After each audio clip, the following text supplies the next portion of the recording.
All right. Whoa, my voice on the start up there. Anyway, hello chat. How's it going? Hopefully well. We're back. We're continuing with the Master of Arena grind. Now we are at kind of the grind part where we've gotten onto disc 2 with like the extra arena. And it is just a bunch of arena matches to clear out to say that I've done it, I guess. I'm not expecting anything like on 9 balls level, but we'll see. Maybe they've got some crazy opponents mixed into the extra arena. But hello, Gustavo, Ryan, Dreammaster, Unicorn. Hello. Also, Hollow Knight, great game. I love that Hollow Knight does the thing that like 4Answer and AC6 do, where like you can beat the game, you can just run through it front to back, right? And you can get a good experience from that and just like be done there. Or if you really like the game, there's so much more to Hollow Knight in terms of like post game. I guess even AC4 kind of has it with like hard mode, but more like 4Answer, because they do. Hollow Knight has like multiple endings, but Hollow Knight has, how many endings does Hollow Knight have again? Someone help me out. It has a lot. That one is loud every time. Got a 93 on my math test. That is more than I ever got on any math test since like probably like grade school, not even middle school. I'm gonna be honest. Actually, that might not be true, but if I did get a 93 or above, it's because I cheated. Definitely. Nicole hates math. I'm just really bad at math. Hold on a second. Oh! I know why it's not finding my save. It's the AC background again. Okay, hold on. We're doing it live this time. So, we gotta go to the memory card. And I've gotta pull from disc 1. Oh no, it's this save. Yeah, that's the one that I finished the game on. That's interesting. I guess it's just emulator quirk, right? That they're on separate memory cards. Okay. Now... Booyah. I forgot to do that. I forgot that it might not be able to read my memory card from disc 1 if I'm on disc 2 because of the way that the emulator functions. Well, there we go.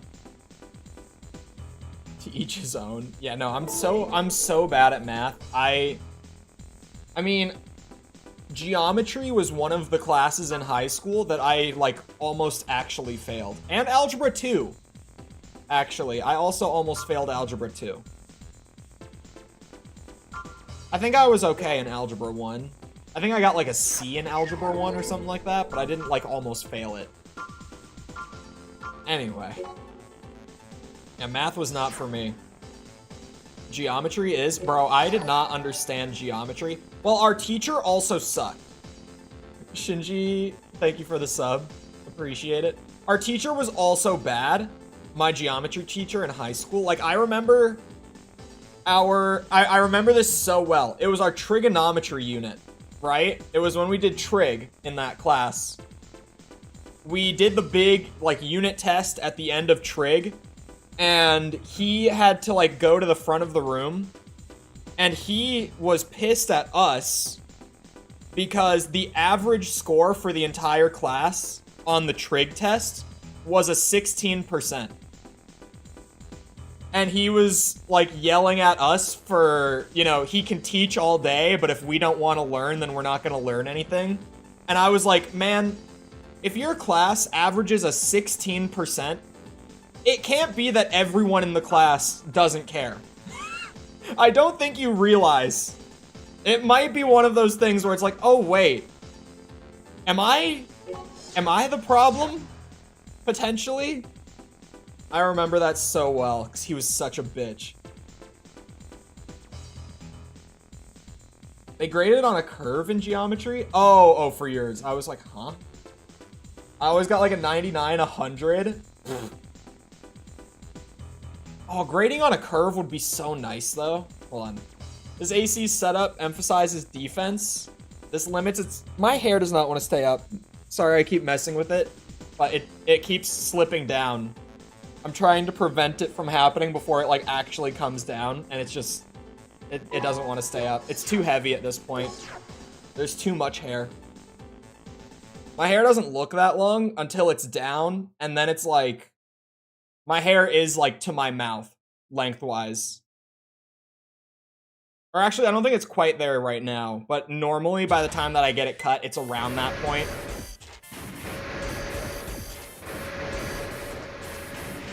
Hairathon? Never. You think the beardathon is bad? Actually, the hairathon might not be quite so bad. Because at least my hair, it would take a really long time for the hair to get, like, to the point where it's unruly. You know what I mean? Beard, it does not take that long. Within, like, 3 months, your facial hair gets to the point where it's like, okay, this is a disaster. At least mine does. I say your, but everyone's facial hair grows differently. Like, I got plenty of friends who, you know, they've got, like, a whole 2 hairs on their upper lip. At, like, 24, right? College calculus. I never had to take calc. I barely took any math in college. I took discrete mathematics, like, really early, like, my freshman year in college. And then was that junior year? Yeah, it would have been my junior year of college. I took statistics, but that was it. Makes you look like you're 50. It's overweight. It is really, it doesn't want to stay up. Whoa, hiccup. Jesus. 10K acquired. Easy. But yeah, I never took calc in high school either. What was it? My senior year of high school, I took a class. It was a CIS class. Non-Americans probably use, like, different terms and stuff for it. CIS stands for, like, college in school. It was like a university course from, like, a local university. So it was for college credits instead of high school credit. Or actually, it was both. But you got college credit from it, right? And it was called Math Survey. And literally what it was from the local community college, but it still gave you credit. It was a, like, review course that we took through the whole year. It was both semesters of the year that just went back through Algebra 1 and 2 and Geometry and, like, retaught it. I took that my senior year of high school. Because I had already gotten accepted to college before my senior year of school started. High school, sorry. Because I applied early to college, and I got into, like, my first pick super early. So my senior year, I was like, take the most minimal classes. No effort this year. Like, I don't need to. There's no reason. I love statistics. I actually got 100% for the course in statistics. Genuinely, I'm terrible at math, but statistics, I got it. Like, I understood statistics for some reason. The number of weapons mounted on his upper body earned him the nickname Walking Pillbox. Also, it hasn't happened yet, but just so that we all know that it's probably going to happen, I am fully bracing today for, what's it called? Armored Core 5 debate. Because I knew when I wrote that video that one was going to be controversial. And so far, it has been. I knew that one would get some reactions. Because it was one of those things where, like, I heard all about Armored Core 5 for months.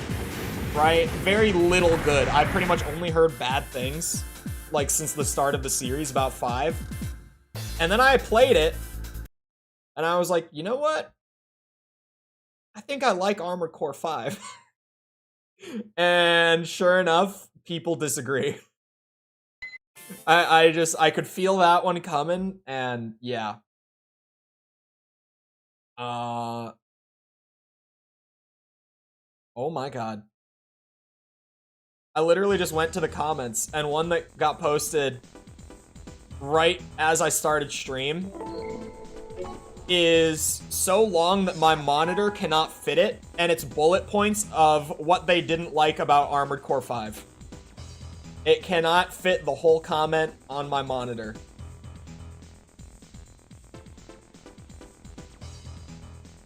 Wowza. The Dark Souls 2 of Armored Core is funny. I would actually, the Dark Souls 2 of Armored Core might be an accurate thing to say. I don't think Armored Core 5 is the worst Armored Core game. That might even ruffle more feathers. Hold on. Proud of the price on his head. He survives only by eliminating those who would see him dead. Because even, like, a lot of people in the comments that are somewhat agreeing with the stuff I'm saying in the video are like, I don't think it's a bad game, but I think it's, like, the least of the Armored Core game. Or games. But, like, okay, I don't know if I would say Another Age is worse. I thought Another Age was more boring. I definitely think Ninebreaker is worse. Definitely, like, no doubt. Oh my god, I can't hit this guy. Hold on. He's too fast! I'm just gonna have to get in really close. Ooh. And then I struggle to aim if I'm too close. Oh god, here we go. Yeah, okay, a lot of people thought that I was gonna talk about the weaknesses, and I have good reason for why I didn't. Obviously I saw, like, all the numbers and stuff in the menus, but when I was actually playing the game, I really didn't notice it being a factor. A lot of people said that it was, like, a really big deal in PvP more than anything. But, like, obviously I didn't get to play it PvP. It's just not even possible to play right now. Unless, like, modders do the same thing they did for Verdict Day, where they make it, like, playable through, like, emulator peer-to-peer networks. But as of right now, it's just not possible to play Armored Core 5 online. I think if you were an OG AC player, I can see why they wouldn't like it. Yeah, I can, like, definitely for that. But at the same time, well, I thought about that, right? And then I kind of was like... But also, I played every game up to that point, like, before playing it. And I still liked it. I think it might just be either that I didn't play it, like, for a decade and a half beforehand, sort of thing, or... I talk about Resident Evil 6 in this way a lot. Which, if anyone has ever played Resident Evil, they'll know exactly what I mean. When Resident Evil 6 came out, we all hated it because it was like the direction the franchise was going to go in for the foreseeable future, and it wasn't very good. But nowadays, after Resident Evil, like, course corrected back in, like, 2017 now, like, it's been a few years, Resident Evil fans are pretty chill about 6 for the most part. Because it's just kind of like that weird one-off game where they went, like, full Hollywood on it. And so, nowadays, when you go back and play Resident Evil 6, it's just kind of like a fun game. I think Armored Core 5 might kind of get that reaction. Where people who were there, like, at the time and were already fans are really going to hate it. But people, even like me, who play every game leading up to that point, and then play it, knowing that, like, stuff came after, and 5 is kind of just, like, its own thing. It's, like, really, it's not, like, an offensive game, the way that it would have been if you were there at the time, you know what I mean? I liked it at the time. Oh yeah, Bird was playing Armored Core at the time. And I remember Bird saying he liked it, actually, because I asked Bird. Missed Gen 3, came back for 4, hated it, didn't play 5, bought 6. You say bought 6 as if you haven't played it. Is that the case? Have you bought it and not played it yet? Renowned for his never quit philosophy, no matter how bleak the situation. Will he quit against Karasawa?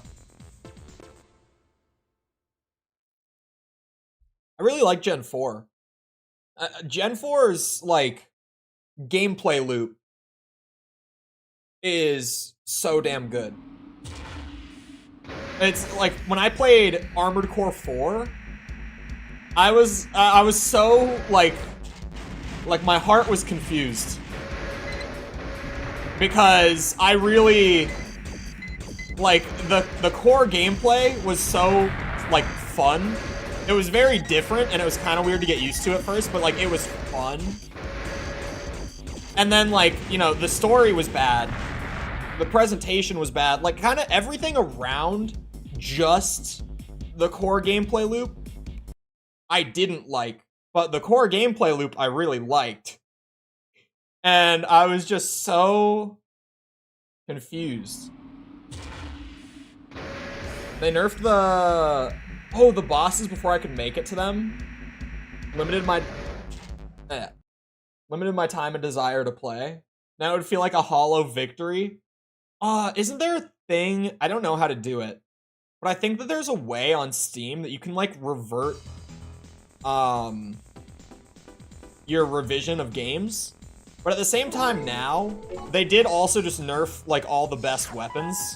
And they even nerfed, like, some of the legs and stuff. The boss nerf was weird. I didn't notice it on, shit, what boss was it? Okay, there were the 3 that they nerfed, right? It was Balteus, the Sea Spider, and was it Ibis? Was that the other boss that they nerfed? So I remember I fought Ibis, like, after the boss nerf patch, while I was still on my 3rd playthrough. And that's the only one that I've fought post-nerf so far. But Ibis, I didn't even, like, notice a difference. I can't remember what it was that got nerfed, because FromSoft decided to just not tell us what happened to each of them. I'm sure that by now people know. His combat skills only add to his piloting abilities. His blue figure is feared as a sure sign of death. Uh-huh. They made Balteus throw out fewer missiles. That's so disappointing, because I feel like that was the cool thing about Balteus, was, like, that giant missile swarm. To be fair, I think Balteus's difficulty, specifically, is probably the most overplayed out of the game, even having not fought Balteus since the nerf, like, only having fought the release version of him, or of it. It's just an autonomous robot, but having only fought the launch version of Balteus, I always kind of thought the difficulty was overplayed with that boss. I thought it was tricky, but not, like, as difficult as people were making it out to be. The Sea Spider, though. I spent, like, a good hour just fighting the Sea Spider. That shit was hard for me. I didn't struggle with most bosses in AC6 all that hard. Like, every boss in AC6, I would die a few times. But none of them, other than the Sea Spider, did I get stuck on for, like, a long time. Because I think the bosses in that game are just really well designed to where, like, if you're sitting there and paying attention, every time that you do a run, you're gonna learn something. And then you do the next run, and you get a little further, and you learn something new. And then just after a few runs, like, you get all the way through it. Other than Sea Spider, I had that experience with, like, every boss. So far, which was the most difficult, it kind of depends. Because, like, there are different forms of difficulty across the games. I'm thinking, sorry. Last Raven is really hard, but, like, the individual encounters in Last Raven aren't actually that hard.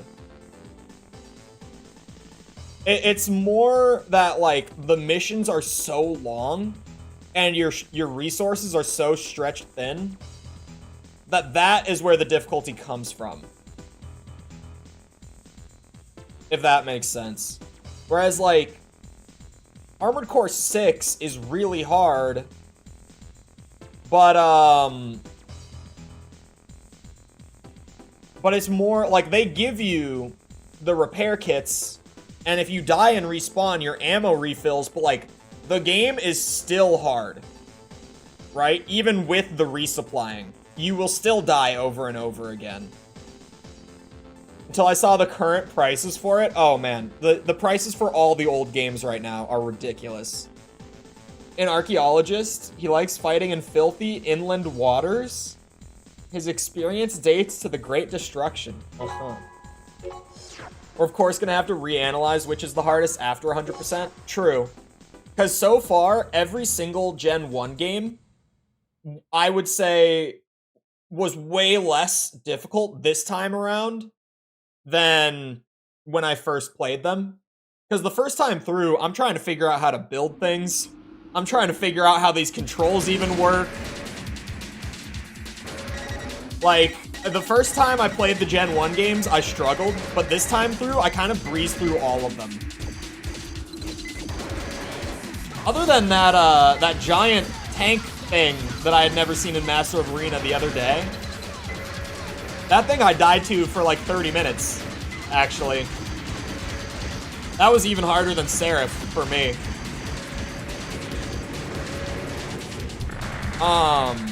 Especially once we get to 3rd Gen Plus. Yeah, I know that 4 Answer will definitely move up in terms of difficulty, because the first playthrough wasn't bad, but when I did my second one, that I only was able to record like half of for the video, it definitely picked up, and everyone is saying that the 3rd run of 4 Answer is like really fucking hard. So, but yeah, Last Raven is a weird one, because it definitely is hard, but it's more in the sense that like your resources get stretched thin, rather than like the actual fights are harder, right? The Enforcer gave me the most trouble. Actually, the Enforcer was up there for me too the first time, now that you say it. I kind of forget that boss even exists, to be honest.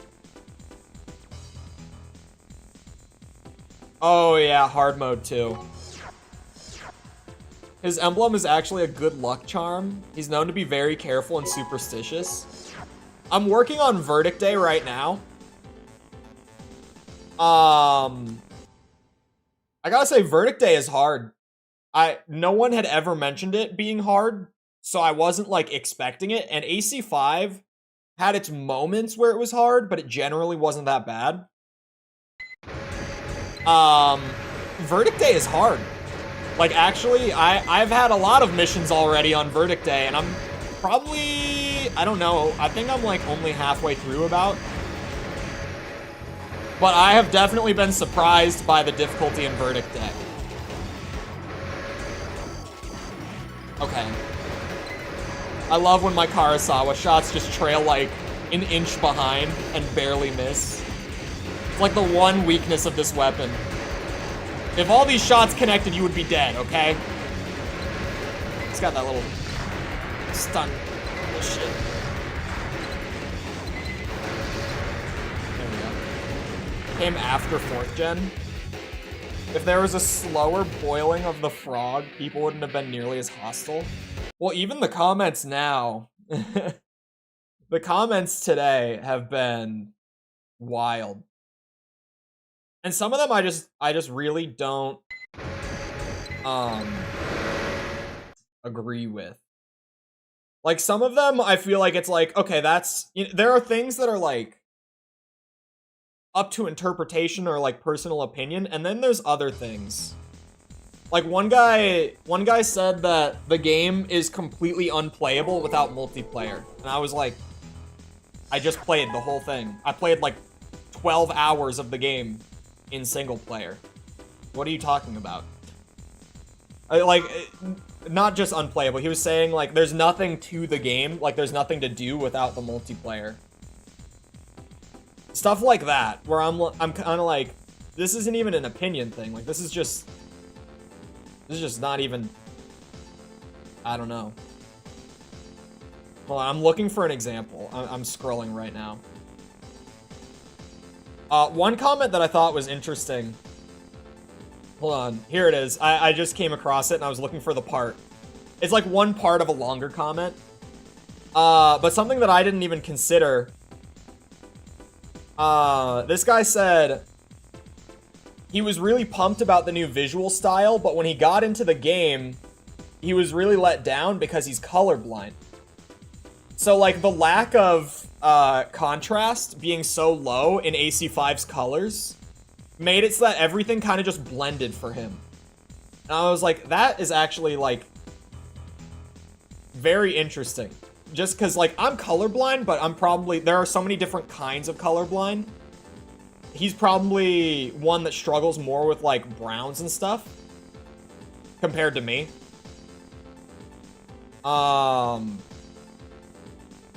Trying to find some of the weirder ones. A lot of the bad ones were early. Or most of the bad ones were like right after I uploaded. So I'm looking. A lot of the comments also are people just saying like, this game is bad. And that's the whole comment. It's just like, this game is bad, period. And I'm like, okay. We're all having a discussion here. And some people are just like, game bad. A few people did say exactly that thing about Gen 4, though. Oh! Here's one that caught my eye, chat.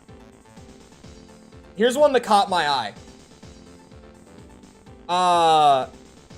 Because this one, I don't know where this one comes from. This guy said, by the way, there is a rarity and loot box system in it. In Armored Core 5. It being Armored Core 5. I don't know what he's talking about. I even, like, I had to go and, like, try to find it by, like, searching around for it. And I couldn't find any info about either a rarity or a loot box system being present in the game. Does anyone know what he might be talking about? Because I couldn't find shit. And obviously it never came up in my playthrough otherwise. I probably would have mentioned it. A true gentleman went away from the arena, but a fearsome, cold-blooded competitor in battle. That one I thought was really weird. Which OST do I like? Top 5? Oh. Just generations? I would say 4. 4th gen has the best music. Then I would probably say 6. Then 5, honestly. I didn't mention it in the video, but there were some... The video was just getting kind of long-winded anyway. So it was one of those, like, small little, like, bullet point things that was like, this isn't that important in terms of, like, what I talk about most of the time.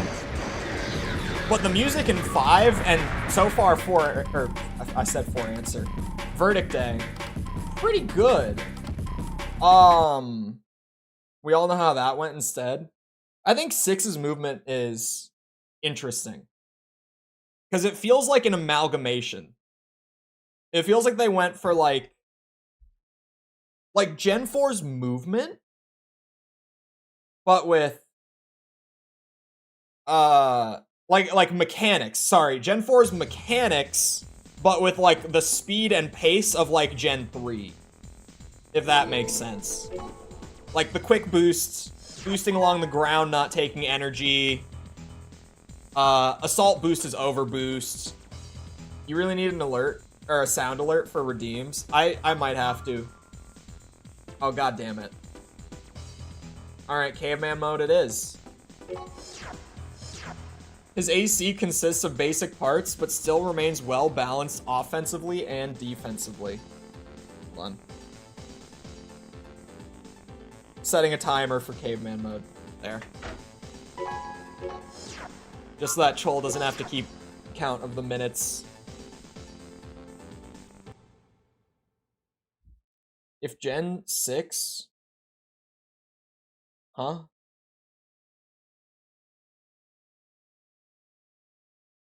The techno rave nonsense. Yeah, for 4 and 5, honestly, it's probably...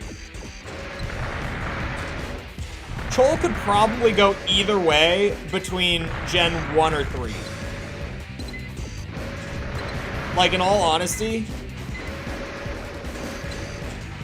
Gen 1 gets stuck in your head really easily. Jesus Christ. But Gen 3 is also really, really good. But just with less, like, stuff that gets stuck in your head.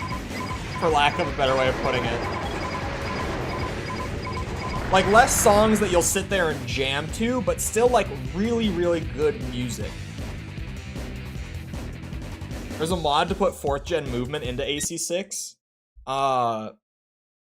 Chat told Chole about that. Man, this redeem is terrible.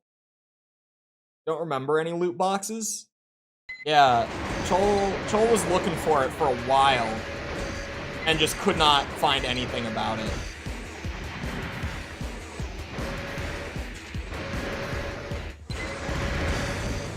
Okay, this guy's gonna be a bit of a bitch to take out.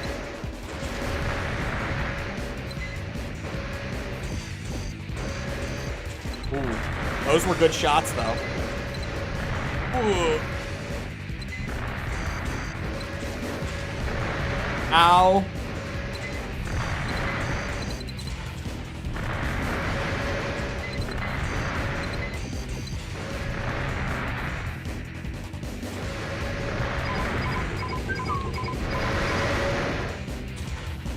Weapons had an RNG tuning system?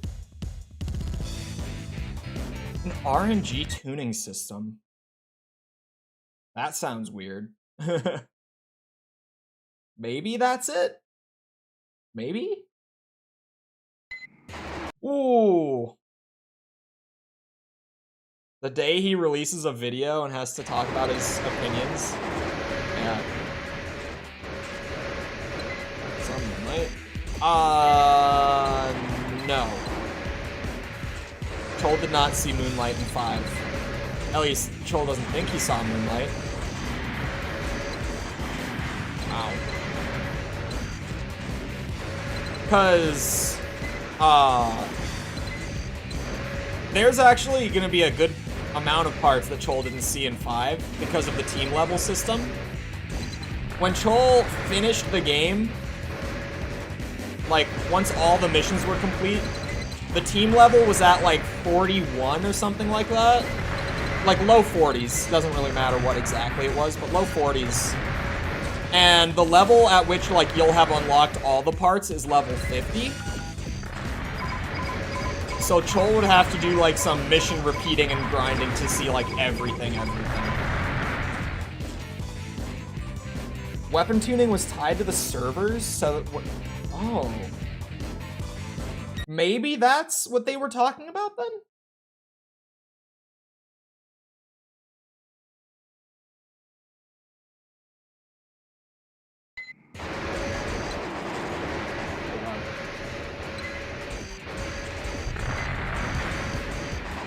Remember right at the start when Chole said that the EX arena shouldn't be bad because there's no way that they have anyone in here that's like as difficult as 9-ball or anything like that?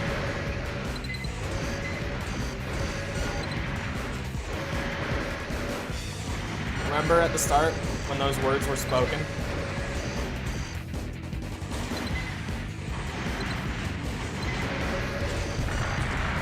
Ow. Shit, that's loud.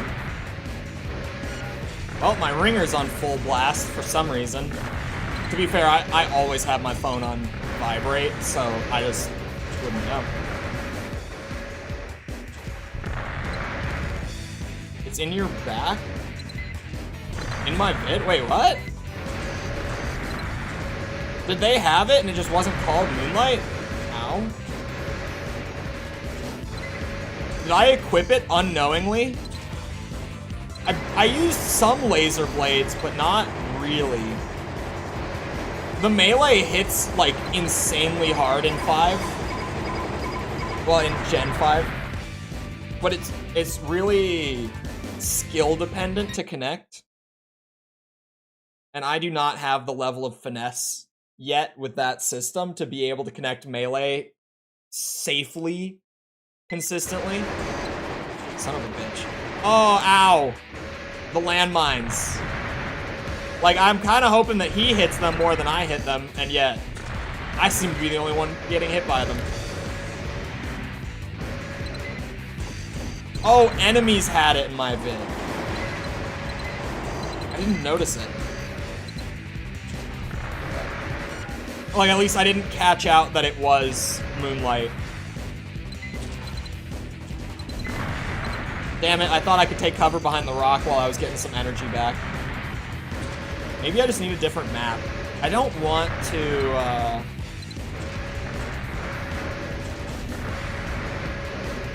Is Ultimate Weapons in 5 or Verdict Day? It's in both. No idea how it's implemented into Verdict Day yet. I just haven't gotten that far. But in 5, the reason that Ultimate Weapons, I actually meant to mention them in the video, and I just forgot. You unlock the Ultimate Weapons when you finish the story in 5. So nowadays, when you go play it, the only way you'll even be able to use them at all is... Shit. Is by replaying the game, like once you've already finished it. They're both for clearing the story. Yeah, so I probably won't really use them in Verdict Day either, if that's the case.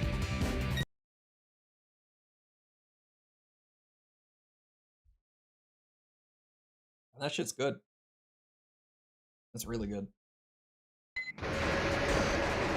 Oh, God.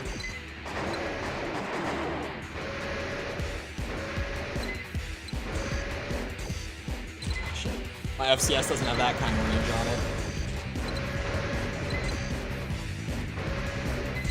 on it. He got really close there. God, I just need more energy.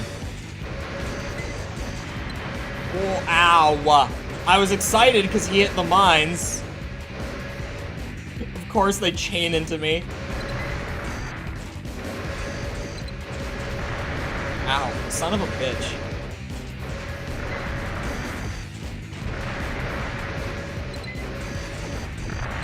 Alright, man, I get it.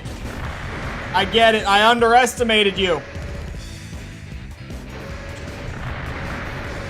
Probably won't have them. Oh, I haven't, like, brought it up for a while specifically in the videos, because at this point, I'm kind of like, yeah, people, for the most part at least, just know by now. But I've been doing the videos without save importing. So, or just so that I can, like, judge the progression of the game on its own, because they were sold as standalones. And I feel justified in it, because a lot of people, like, in comments of really any video, I'll get people who are like, oh, this was my first one, right? Like, there's that for everyone. But, what's it? A lot of people did get into the games for the first times, like, with an expansion. So it makes me feel like that was a good thing to do, just because, like, okay, yeah, a lot of people did, like, buy the expansions and not have the base game when they played them. Son of a bitch.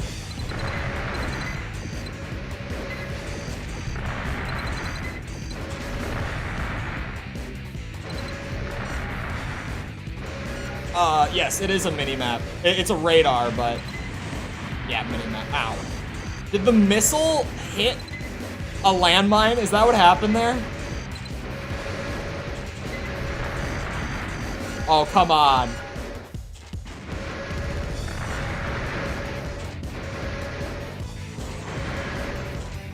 Frame rate is not meant for speeds like this. Ow, wait, he's coming from that way? No! Shit.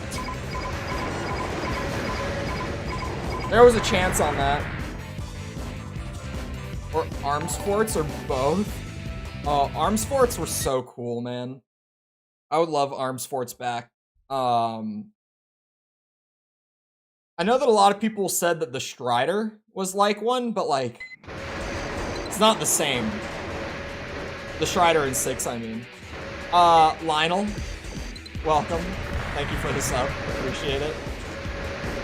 We fighting or jamming out to these sick beats? Honestly, probably jamming more than fighting. Might need to refocus on the fighting part. Ow! Ow! If given the chance. If not being harassed by explosives. This might just be a bad map for him. It might be one of those, like, I could do it on this map, but is it worth, like, bashing my head against the wall until I do it? I need room to b-hop if I want to avoid the cannon, and I can't b-hop when there are landmines everywhere. I'm gonna try a different map. Because b-hopping is, like, the only consistent way around that cannon that I can seem to find. Yeah, ultimate weapons, I haven't even tried them. Because, like, once those credits roll, it's like, okay, on to writing the script. Gotta go fast. You know what? Yeah, give me one of these, like, these maps that feel like you're actually just in an arena. One of these just big circle maps. I know that I could go to the garage and make this so much easier, but mama didn't raise a bitch.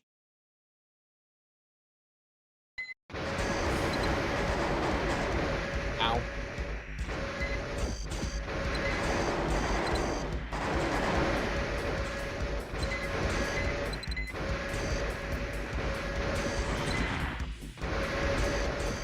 Here comes the cannon. Shit.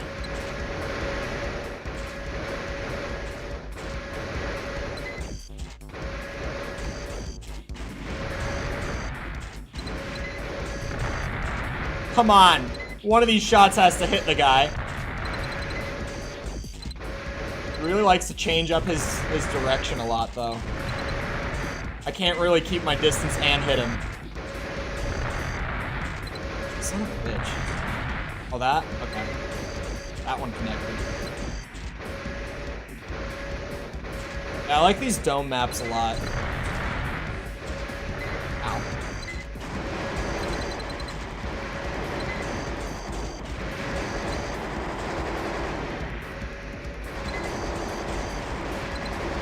Shit, man. Oh, there goes the Sawa ammo.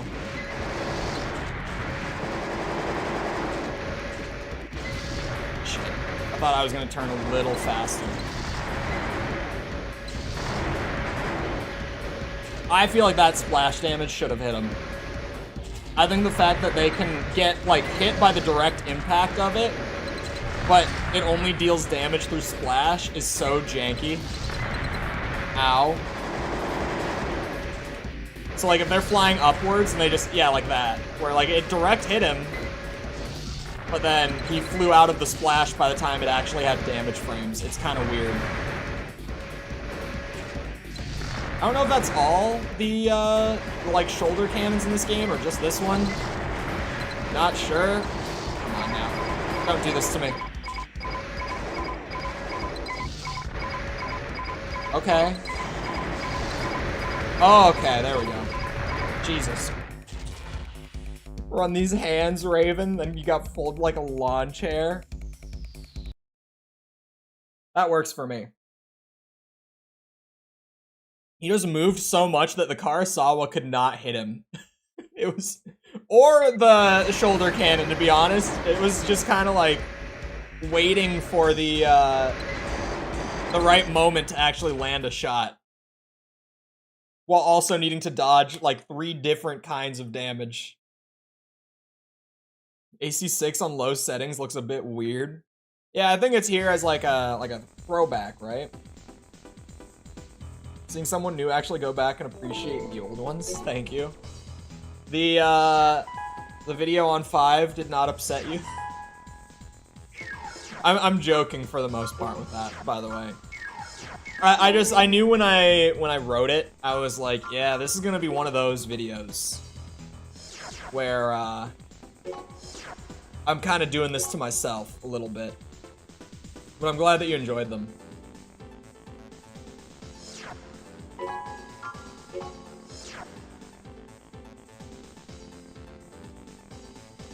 You saw some names in AC4 Answer before the Souls series?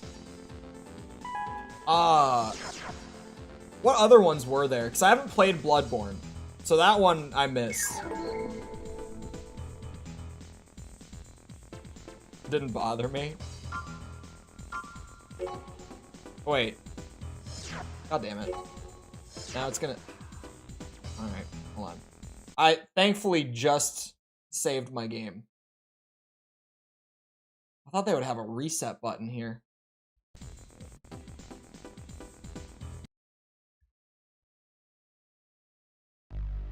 Oh, Ornstein? I didn't even catch the Ornstein one. Wait, where was Ornstein in 4 Answer? I completely missed that one.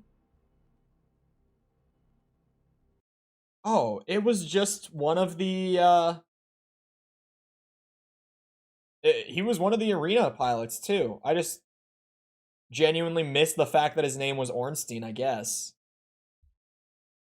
But yeah, number 14 in the arena in 4 Answer is named Ornstein. Didn't actually have a PS3 until 2 or 3 years ago. You didn't miss much as someone who had a PS3 while it was out. You didn't miss a whole lot.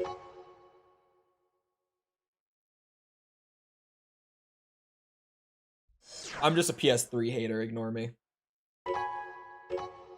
Because I had one, like, I got one way back, and I just... Yeah. I was never a big 360 guy. Or, sorry, 360 guy. I was a big 360 guy. PS3, not so much. I was a much bigger PlayStation kid growing up. Like, PS2 over Xbox, right? But then... with that generation, I was like, no, the 360 is where it's at, man. The 360, this is my thing. Last console I purchased before my Switch was a PS2. Switch is probably a good purchase, though. Because Switch is, like, the only one that you can't, get the games. Like, because now PlayStation, all the exclusives down the line... I just got one. If you haven't played the Spider-Man games yet, you should. Actually, the review embargo lifted on the new Spider-Man game, chat, this morning. Do you want to see what it scored at? Hold on, I'll pull it over. I knew that this was going to be a good game, right? Right? I knew that Spider-Man 2 would be a good game because, like, the first couple games were so good. But... embargo has lifted. Spider-Man 2 is coming in at a 91 aggregate score. It's got all positive reviews, 0 mixed reviews, 0 negative reviews, and it's at almost 120 reviews. Or actually, it is at 120 now. There's no way that it's a 100. No game is a 100, but... just consistent, like, 90s, 80s. A mixed score on Metacritic is anything 70 or below. So, literally every single review score so far is above a 70. Is above a 7 out of 10, right? So that's pretty good. And whatever Chole says, yes.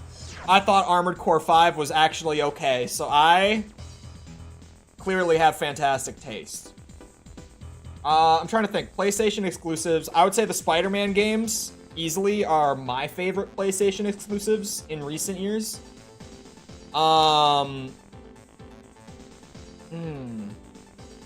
Demon Souls is a good one. Demon Soul, Bloodborne, obviously. I haven't played it, but everyone always says Bloodborne is, like, the one. See if they're better than what you got. Actually, I forgot that I got new legs. I'm glad that you mentioned it. Because I kind of just ignored the fact that I did get new legs.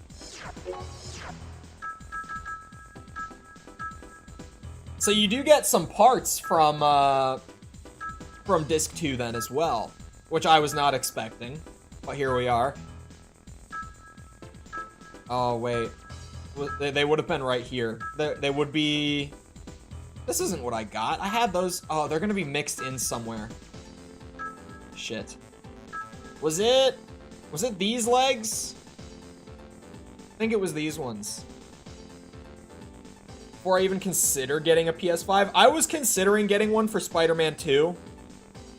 But, I really like, I just don't want to spend $500 for, like, one game. You know, I as much as I wanted to get Spider-Man 2 right when it came out, I didn't want to spend $500 on one game. I thought that, I just can't justify it. I think it's these legs. And then the ones that I actually have equipped are these ones. So, hold on. I'm just looking at like AP and defense, really. Oh, and max weight I should have looked at too.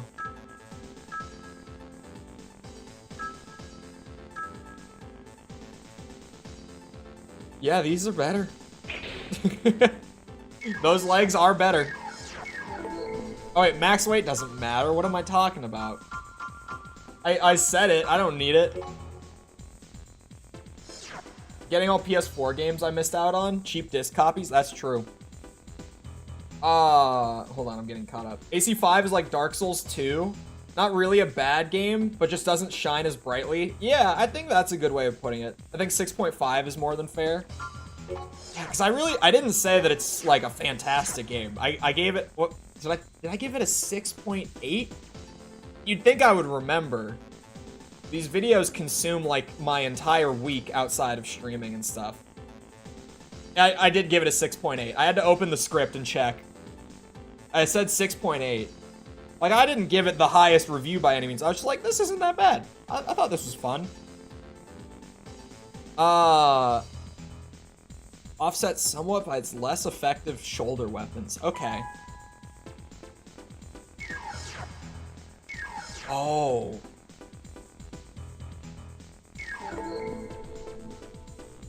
Oh. Wait a second. To compete in the quad leg arena, you need to be rocking quad legs? Oh my god. I thought it was just gonna be opponents. I didn't realize it was a whole quad leg arena, legitimately. You need to be a crab? Bro, this is gonna be crazy. I'm gonna have to use, like, all the leg types today. I actually like that, though. It's just, I was not ready for that to happen. Alright, we look at the big ones. Armor points and defense. Max weight doesn't matter. Oh, and maybe speed when it comes to these. I'm gonna be honest, maybe speed as well. But, hold on. We got, like, 28, 31... Sorry, I'm just checking the defenses. The defenses are lower on this one, though. Those are slow as shit.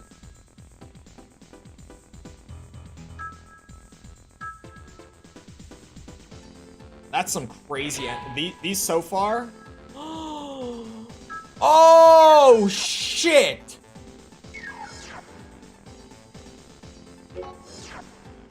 I forgot the Sawa was biped only. Oh, this thing was actually really good when I tried it. I could probably rock this thing. Okay. I think we can make this work. This can work.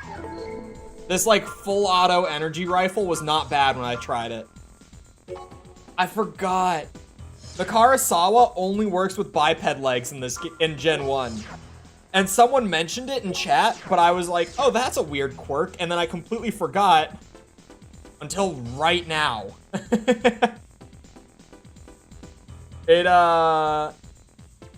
Yeah.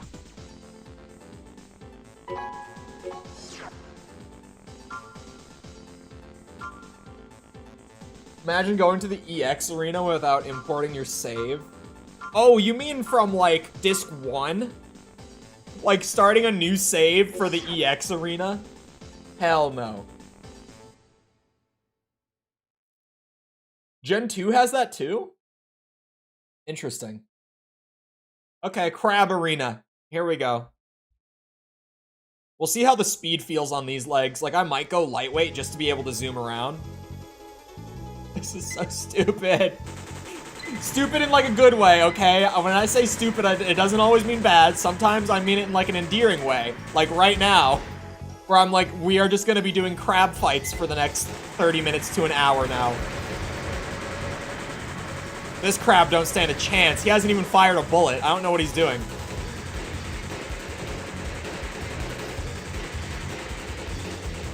Oh, there it is. Okay. That's a good first one. That's a good first one. We'll take it. Funny, stupid, exactly. You think you enjoy the faster AC6 type or the slower first and second gen? I like them both for different reasons, right? I think 6 is a really cool balance where it's not really much faster than like Gen 3, but it has like the mechanics of Gen 4's movement. Just always play 9? I don't know. It plays it a lot. I don't think it's always played it, but it does play it a lot more here. Or maybe, I don't know if it's just like random chance or if it's because of the opponent. I don't know what is determining what track plays. Equipped with a variety of missiles, allowing for many different attack patterns. Oh, somewhat slow though. Okay, I'll take it if he's slow. That can work. You have the opportunity to muck around with the arm weapons for fun. Yeah, I have tried arm weapons. I actually, for a lot of Project Phantasma, I was using the, like, dual cannon arm weapons for, like, almost that entire arena. From the time that I unlocked them up until, like, the top 5, I think, when I went back to Karasawa. And those things were nuts. Those were, like, nuke launchers.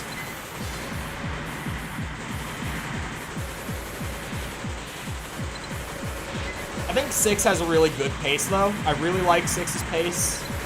I really like the pace of, like, all the games just in their own way. Like, I even really like the pace of Gen 5 in like, its own right. I honestly feel like maybe I'm too easy to please in that regard, because now my opinion's gonna be boring on this question, where I'm kind of like, they could really do any, like, pace from the previous gens, and I wouldn't mind regardless. I really liked 6's pacing.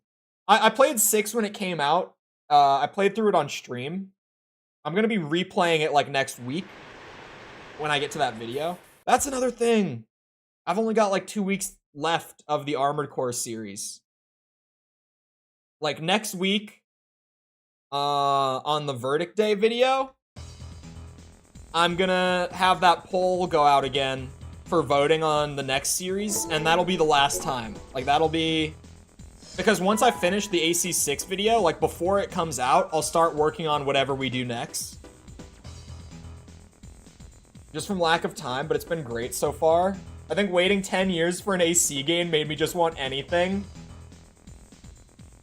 I recommend that build for fun. The double arm machine guns and a left-mounted chain gun. Seems to get wild with wall kicks. Dude, the wall kicks are actually nuts, because if you're in a lightweight build, they launch you. Like, if you're in a heavyweight build, they just, you know, you kind of bounce off, but if you're in a light build, you go flying. Exceptionally fast AC, its speed is complemented by rapid-fire cannons, making for a deadly combination. Like, in a lightweight biped build in Gen 5, if you kick off of a wall, like, sideways, like, you try to, like, kick away from it, sort of thing, it is probably faster than a quick boost in, like, 4-answer. Like, it's really fast. I didn't mention that, but the weight of your build really determines how fast you'll get flung around in that game. You're a video away from it. I'm working for it. Someone asked me just this week, in the comments of the 4-answer video, someone was just asking me, like, how do you play through these games so fast? I was like, no work-life balance, and just top G Sigma male grind set. AC5 actually was really hard to play through, just because of like emulator stuff, and the fact that the game was surprisingly long. Dominic, thank you for the sub. Appreciate it. I had no idea that it would be that long, especially considering that people were asking like, oh, how are you even going to review AC5 since it was like multiplayer? Like someone even said a bit ago, like there's not much single player content in 5, so I don't know how you're going to do that video, and I was worried. And then there was like a good 12, 13 hours of single player content. And I was like, what do you mean there's no single player content? Which was oversaturated in the game market. Oh yeah, that color scheme. I just did a question of the day the other day that was like, what was your favorite superhero game ever? And I had like, for the 4 options on the poll, one of them was Infamous. And one guy was like, man, if they just remastered Infamous and made the whole game not gray, it would be a masterpiece. And I was like, honestly, true. Like, Infamous 1 and 2 are just some of the ugliest games, but they're so, like, they're good.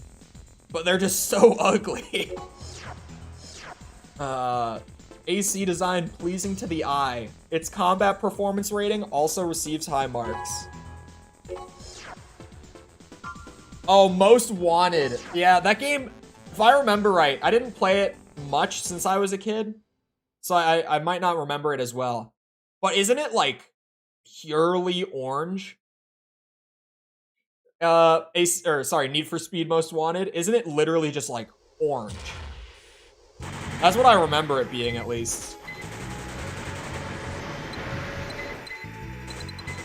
And there's the 9-ball track. I didn't even... At this point, I'm not even noticing it.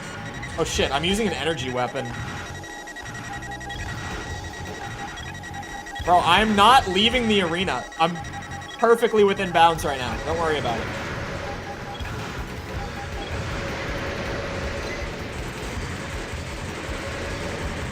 Crab battle is hilarious. Most Wanted is very yellow. Okay, yellow. That would make sense. Real ugly brown on everything. Verdict Day, at least so far, looks a lot better than 5. From what I've played. There are some missions that are still like... But... it does look a lot... The thing is, like, 5, I didn't even notice it looking that bad. Because the art style, at least, was, like... really strong for the ACs and, like, the enemy units and stuff. But then... when I was editing the footage, like... I noticed how brown everything in that game was. Whereas, like, AC4, I noticed it, like, immediately. Just how little color there was. Has the potential to have a co-op DLC. I feel like co-op in 6 would be insane. Because FromSoft would, you know, they have proven that they can make content balanced around co-op before. So, like, I know that they would put the work in, because, you know, I think, like, AC6 co-op, and I think at first, like, I don't know if they would be able to make it work, but I think they really could. It would just, they would have to change some things, but just the mechanics and stuff in that game, I feel like it would be really cool to have co-op in there. Raven with a legendary lineage. His skills are above average, but he handles pressure poorly. But also, welcome Puddle. How's it going? An era of gaming when games had better graphics and worse visuals. Yeah, that's a good way of saying it. Like, the graphics were getting better and better. Like, polygons were getting good, animations were getting good. Like, the games were visually improving, but at the same time, they were all like that kind of brown gray color. So they just didn't look that good. There were some exceptions, for sure. Like, when I think of, like, good-looking games from that era, I think of, like, Uncharted 3 looked pretty damn good. Halo 4 was right at the end of the 360's life, and that game looks really good. I'm trying to think. The Last of Us looked good when it came out. I think The Last of Us just has so much, like, green. I think that's probably why.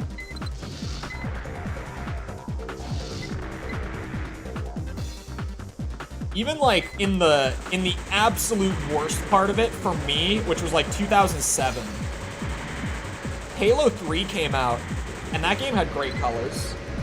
GTA 4 had a color problem, for sure. Oh, GTA 5 was a 360 and PS3 game. I always forget that, because it was, like, right at the end. But, yeah, that was a 360 and PS3 game. GTA 5 looks great. I'm still shocked that that shit ran on an Xbox 360 or especially a PS3. 360, to be fair, did have more horsepower behind it, but had that grainy, gritty brown. Yeah. Yeah, EC4. 4 made better use of, like, colored lighting and stuff, and at least, like, kind of got around it, but 4 was just gray. Just, like, whites, grays, dark grays, like a light brown, like a kind of sandy color. It was just, oh. The whole time, once I noticed it too, I couldn't unsee it. Every time I went into a mission, I was like, gray. It's gray again. A Raven who enjoys fast-paced combat. He prefers fighting in wide-open areas devoid of obstacles. If GTA 6 and Elder Scrolls 6 release at the same year, thankfully they won't. That would be crazy to see them, like, compete against each other. A lot of people haven't been talking about it, but, like, Take-Two in investors calls, like, now in their last 2 investors calls, Take-Two owns Rockstar, for people that might not keep up with the industry as much. But Take-Two has been telling their investors that they have a premium title that they are looking to release in, like, holiday season of 2024, and that investors should expect that this title will lead to the largest sales that the company has ever had in its history. Which, for anyone who knows anything about Take-Two and the fact that they own Rockstar, everyone realistically says they're talking about Grand Theft Auto 6. Like, they've got to be talking about GTA 6, right? What else could it be? What else does Take-Two own outside of Rockstar? It's not a lot. Well, okay, it is a lot, but it's not a lot that could lead to, like, those kind of sales, right? So I definitely am in the camp of thinking that we're gonna get reveal trailers, like, probably pretty soon for GTA 6. And it might release as early as, like, end of next year. Blends into AC4A's color palette. What's been my favorite generation of Armored Core and what title? I think overall, Gen 4 is my favorite. Just because the core gameplay is great. Like, even AC4... By the way, thank you for the sub, Fish Cake. AC4 has so many big problems, but, like, the gameplay carries it. So I can look past it. 4 fixes most of the bigger problems and just keeps the gameplay and honestly just makes it better. Did I find the secret movement techniques? Like quick turn? Like that sort of stuff? Turns out people will just buy both. That's true. Reptiles are his passion and hobby. He keeps many as pets. His mid-range AC is called Blood Lizard. Did you hear about the comical amount of expansions No Man's Sky? No, I didn't actually hear about that. The big, like, I guess, DLC-based news that I heard about recently was Mortal Kombat 1 at Comic-Con. This is probably... I don't know how many people in here will be, like, fighting game people at all. I'm really even not that much, but, like, I have my few that I really enjoy. But MK1 at Comic-Con was just showing off a bunch of stuff, a bunch of their plans for, like, the next year. including an Omni-Man trailer. So if you haven't seen the Omni-Man Mortal Kombat gameplay yet, you're welcome for letting you know. They have a gameplay trailer out for him. But they were talking about like all their character lineups, or sorry, all the character like release timelines and stuff for the next year. And Mortal Kombat 1 has their DLC pack that you can buy for like the first 6 characters and all the cameos and stuff that will come with them. And they were saying it's gonna be like a year until the final character comes out. Like, we're gonna get Omni-Man in November, they said. And then, I can't remember who's coming out after him. I think it's Quan Chi is coming in, like, December. But then, like, after that, the character lineup goes to, like, the next one will be in spring sometime. The next one will be in summer sometime. And it's like, man, we were talking about, like, singular characters taking, like 3 months at a time. It's, Takeda's a year? Yeah, Takeda, they were saying, like, next October, possibly. They were saying, like, September, October of 24. And I was just like, there's no way. Because I loved Takeda in MK10. He was, like, my favorite character in 10. Not because he was the best, he's just really goddamn fun to play. So I was really excited when I saw him on the DLC lineup. But now they're like, yeah, it's gonna be like a year. Takeda's is summer? Oh wait, is Takeda not the last one then? I remember there being a character slotted for like September. October-ish. It might have just been a cameo. Maybe the whole like main character lineup is coming by summer, and there's like cameos coming later. I might have gotten it mixed up. Oh god. Sumber? Did I just say Sumber? No one heard it. It's fine. Those grenades hurt. Stinger sure looks different. Not a Mortal Kombat player, but Tekken 8 is looking like the best I've ever seen. Tekken 7 is the fighting game that got me into fighting games. And Tekken 8 does look just chef's kiss. January cannot come soon enough. Although, Tekken 7 is not my favorite fighting game anymore. Having said that, Street Fighter 6 won my heart this year. Street Fighter 6 is such a good game. Just such a damn good game. I still haven't gone back to play the new character since they released her. She doesn't look like my kind of character anyway. But, you know, you gotta try out everyone at least once. But yeah, Tekken 8 looks so good. Elden Ring DLC is being shown at the Game Awards. I think that's very realistic. Just doesn't have a character for me yet. I can feel that. That's how I am with Mortal Kombat 1 right now. I've been playing it with a buddy a lot, but there's just not like a character that I can play over and over and over again, right? Like, there's no one like that in the game for me right now in Mortal Kombat 1. A doctor of internal medicine, he entered the arena to test the limits of his body and mind. I like his emblem, actually. I'll be watching for Evil Ryu Akuma. Akuma is gonna be the last character on the fighting pass that they have everyone else on right now. Like the one that Rashid and Aki have come out on. I think Ed is next, and then Akuma's after that. But I know that the next two we're waiting on are Ed and Akuma. No limit? Yeah, if this was one of the games that let you, like, steal your opponent's emblems after you beat them, I would just steal that emblem. I like that one.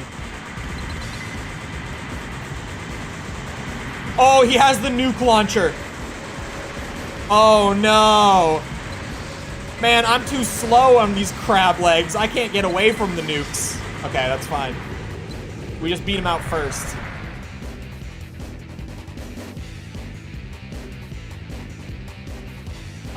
Wait, sorry, I think I missed a question. I think I saw one that I meant to answer, but I didn't. Am I wrong? Hold on. Let the replay go while I look for a second. Found a secret Noob Cybot skin glitch. I'm so pissed. I saw the Noob Cybot comment, and I'm pissed that I didn't think about that joke. Oh, I did miss a comment.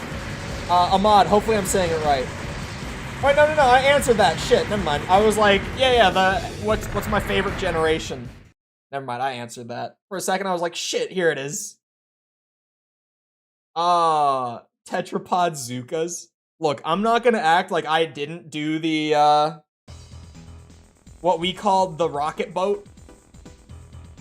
Where I loaded up, like, I loaded up dual, like, the siege missile launchers that you can get, and then the 10 round missile salvos on both shoulders.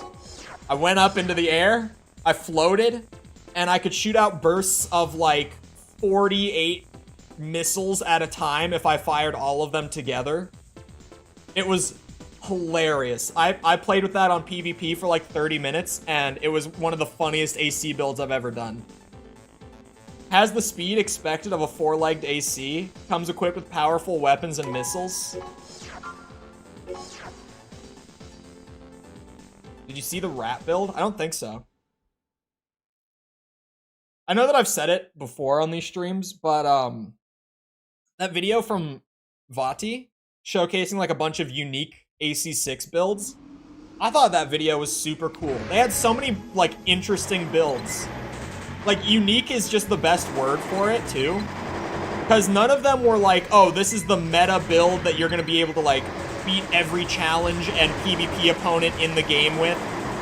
But they were just like super cool, like stylized, themed out builds that I was like, man, this is really neat. I was like, these are all really cool builds.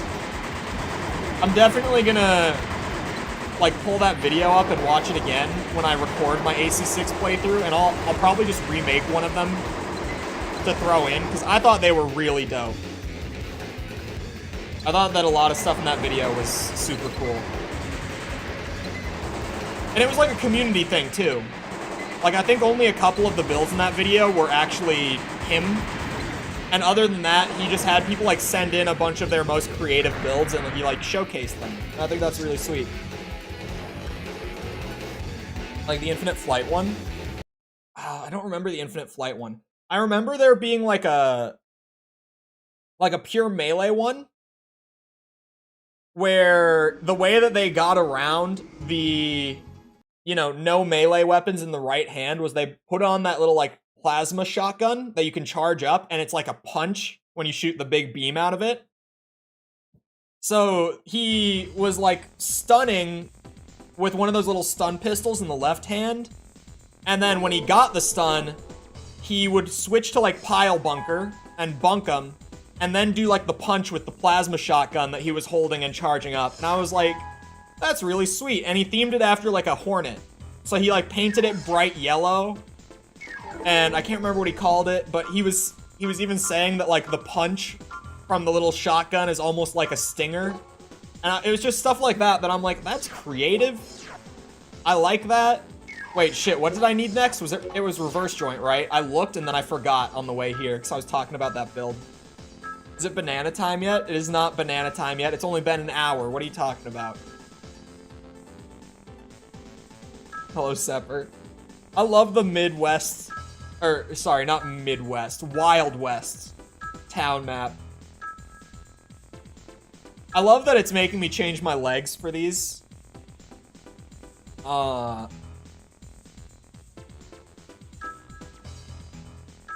feel like reverse joint, I might want to go for speed more than anything else. None of them have that high of a speed rating, though. These are, like, as high as it gets. They honestly don't differ that much in terms of speed, so maybe I do just go armor. The highest is 299, and the lowest is, like, 288. Or, sorry, 287. It really doesn't change at all, actually. So, never mind. We'll go for just heftiest armor points, I guess. Which would be the slowest one. Actually, no, one of them was just, that was 286. And it doesn't even have more armor than these. The hover legs in 6 are slow. I don't think I ever used the, like, well, hover legs. The tank legs. That are hover, but, like, they functionally are just the tank legs. Evades missile lock-ons by utilizing repeated low trajectory jumps. He was a champion long jumper. Of course he was a champion long jumper.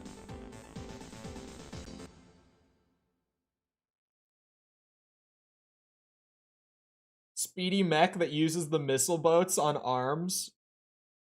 It's a risky build where you run away until time runs out. That's insane. No, that's crazy. Wait, the reverse joints not jump extra high in Gen 1? What's the point?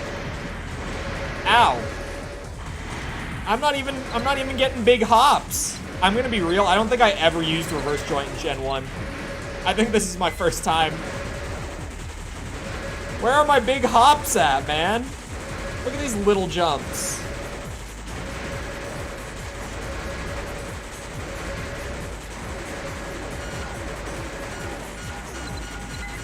Okay.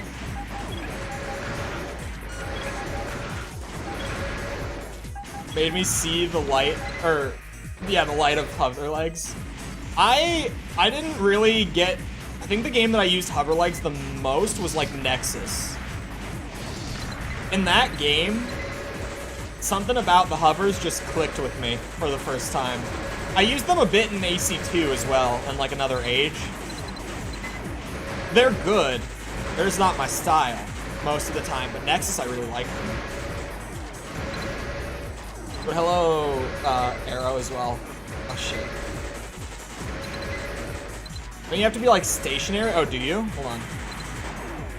Oh, that's so weird. Well, they do have big jump. That is the point. Okay. Because I really had a moment where I was like, why would I run reverse joint? Is the build overweight hurting them? No, the build overweight doesn't matter. Because when you 100% AC1, like your reward that you get on your save file is that it ignores the overweight thing. Like you can just load up as much weight as you want and it doesn't matter. It's super broken. It made Project Phantasma a joke. It made this game a joke. I'll be real. Having no weight limit and being able to use like the lightest build.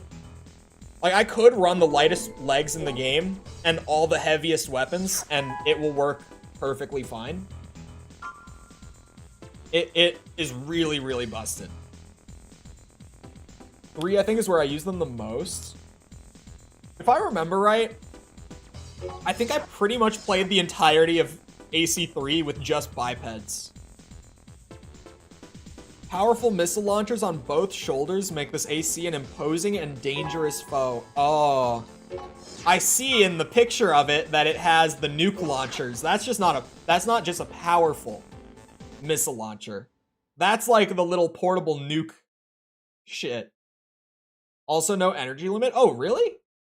I didn't even know the energy limit wasn't a factor either, but to be honest, when you're able to load up as much weight as you want in Gen 1, there's no reason to not just run like the giant generator that I have on right now. And I think that I'm still like, even with all the stuff that I have equipped, I think I'm like left with 3,000 energy points of wiggle room.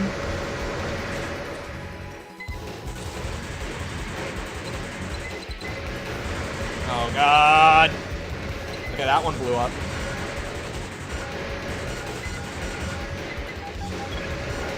No, please. No, please. No, please. I still hear it. They hurt really bad. Like, really bad.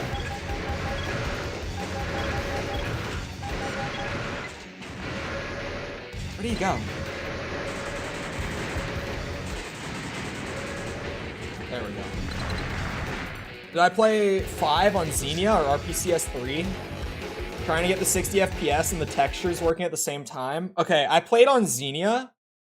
And for me, what it ended up being was there's a setting called like draw readback, something along those lines, and you need to change that to true. It's gonna really hurt your FPS. But for me, I was still able to hit 60 with it on. Thank God I just built this new PC like a month ago. And then VSync off will just uncap the frame rate as well, because otherwise it'll stay at 30 regardless. But yeah, you can't do like the resolution scaling with it. It's super weird. It doesn't work in Verdict Day either. I can tell you that now too. I was hoping Verdict Day I would be able to turn it up to 1440 again, but that was not the case.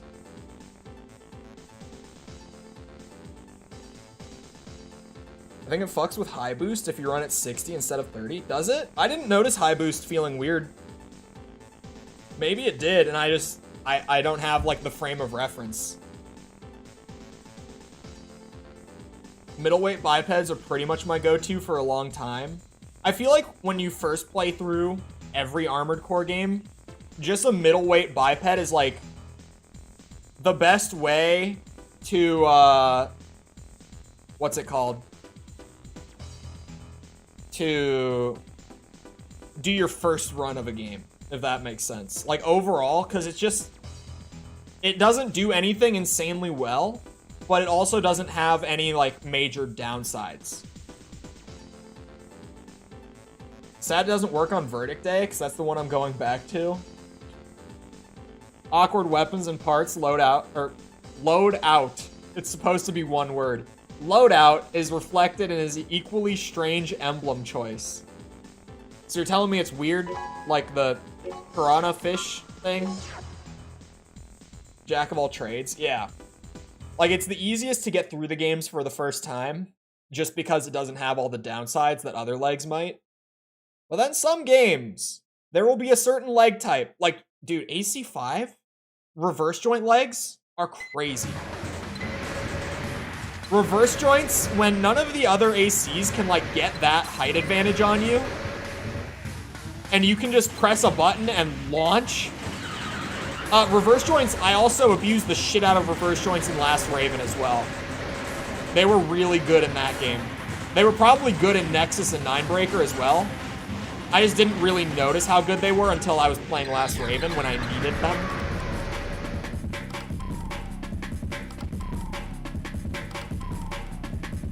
Because they look the coolest. That's also true. In some games, certain leg types can look really cool. Like, I think in the Gen 3 games and the 3.5 games, I think quad legs look really cool in those games. But generally, you know, you run the biped, it's your standard mech thing. Kind of just looks right, for lack of a better way of saying it. They make verticality hard to achieve, but it's so valuable. Reverse joints in 5 are so strong. With monopod pogo leg options. Yeah, you can't, like, slide along the ground. You have to move through the air. That would actually be a fun gimmick. Like, maybe make it so that you fly, or, like, your aerial movement is faster because the pogo leg doesn't, like, affect your aerodynamics as much or something. I don't know. It could be a silly gimmick, but I'm kind of here for it. Bloom's partner, he has no need for fancy weapons and prefers a simpler fighting style. That sounds like an easy win for me. I'll take it.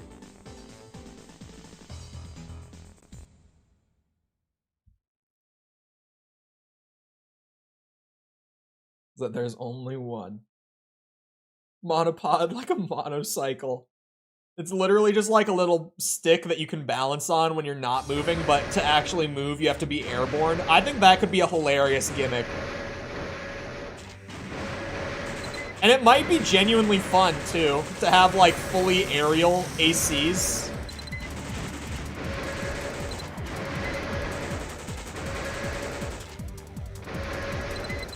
Maybe since it's literally just a balancing stick, it can have, like, basically no energy consumption to try to make it more efficient, too. I don't know. I'm just brainstorming. FromSoft, hire me, by the way. Actually, I don't think I want to go back to design, but, you know, if you want to pay me a small fee for my ideas, we could work something out. I think I'm kind of cooking right now, if you ask me. You don't even have to credit me. I'll take like a free copy. I'll settle for that. You just gotta pay me like 70 bucks. We could definitely make that work.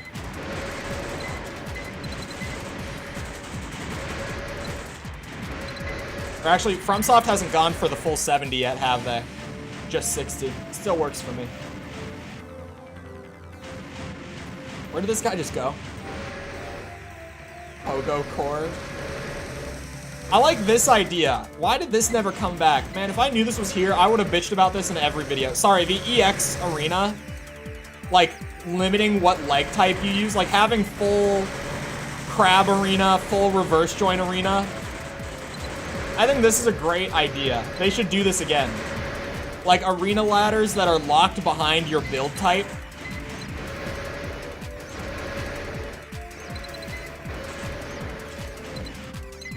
I think this is actually really fun to have to just throw on some different legs, change things up to be able to even compete.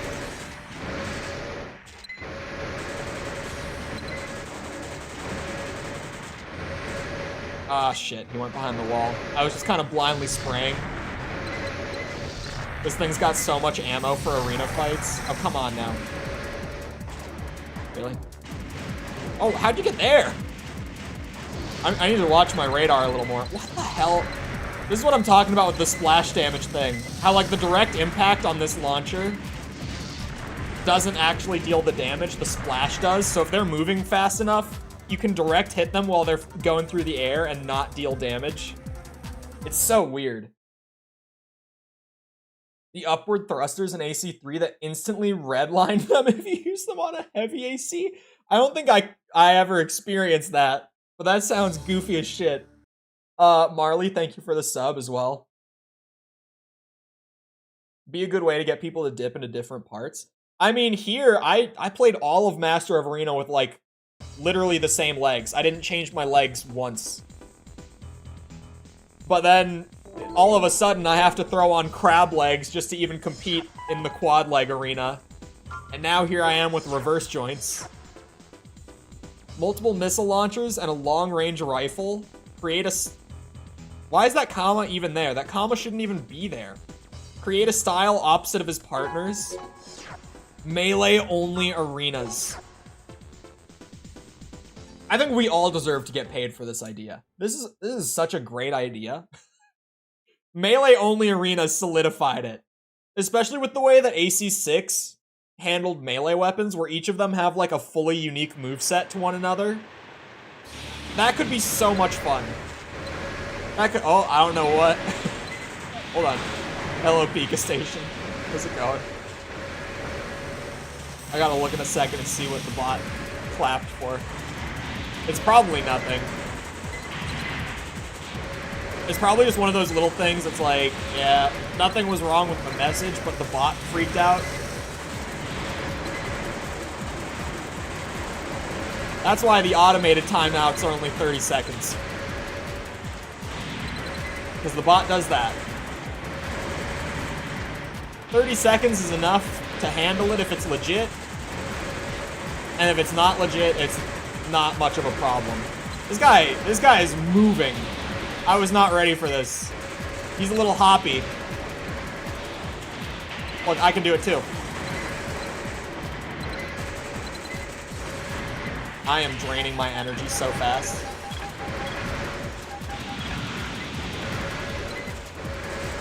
Come on. Come on, man. Why are you so far away? Oh, I guess he's got the rifle. He wants to be along the way.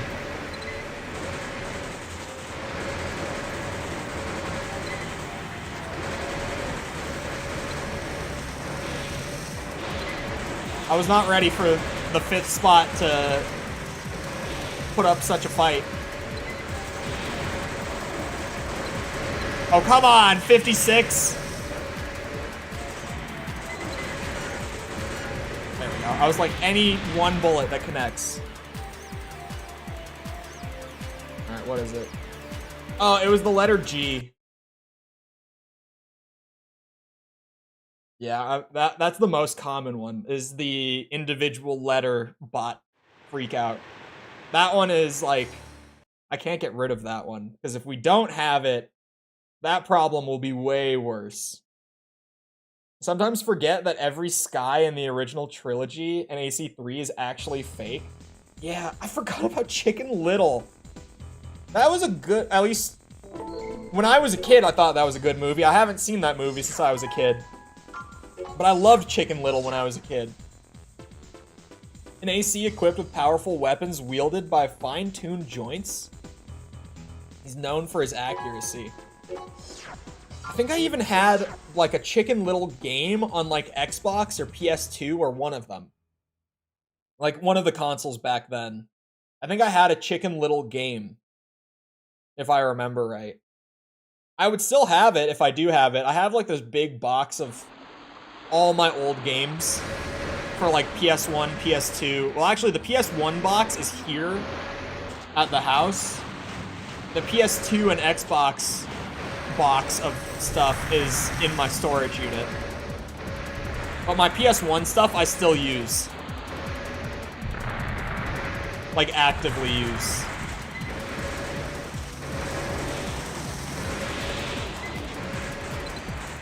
I also found out through chat like a few months ago that a lot of my PS1 stuff is actually like valuable now. Not that I would ever be able to bring myself to sell it.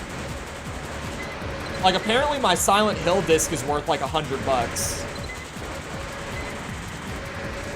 Granted, that's nothing on people who have like old gen Armored Core games sitting around, or especially if you have a physical copy of a Gen 5 Armored Core game sitting around, I hope you know what you are sitting on in terms of the money that they're worth. A good condition physical copy of the Gen 5 games is like $200, give or take. I can definitely picture a DLC for 6. I think it will get a DLC or expansion. I would say DLC is more likely than a standalone nowadays, because FromSoft over the last decade has just moved towards the DLC model.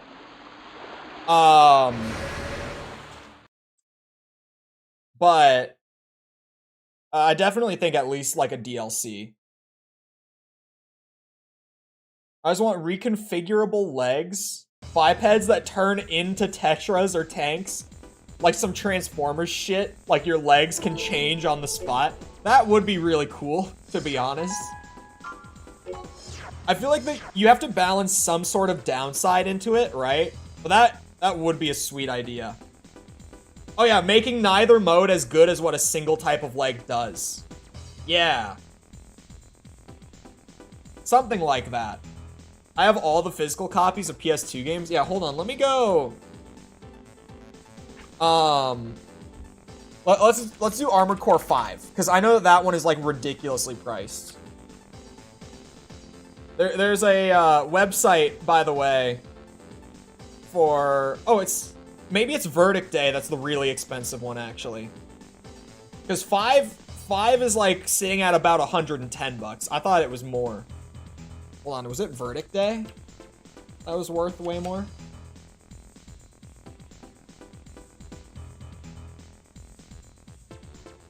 Verdict Day... Oh, it's down right now compared to when I would have saw it, but it's down to like $165 for a copy of Verdict Day. I noted that you uploaded a video on Armored Core 5 and I plan to watch it. Yeah, if you saw the thumbnail, you know what you're in for. A lot of people probably saw the thumbnail and title and were like, oh hell no, what is this bitch talking about? Weapons on the left and right sides are identical. It's arm weapons. No shit. Emblem was retrieved from an ancient wreckage site? What do I think about the ultimate weapons? I did not use any of them, because they get unlocked when you complete the story. So I got them for finishing the game, and at that point, just because of like the schedule, I have to like get right into writing the video and stuff. So I didn't have the chance to actually play with them myself. I did see that they unlocked, and to be fair, I know what they do because they're all the weapons that like the story bosses use against you. And I'm sure that they're a lot of fun to play with. But it's definitely more, you know, like that aspect of the game is one of those that is like kind of lost with the online stuff a little bit. From a wreckage site. Yeah, the weird plane emblem. Oh god.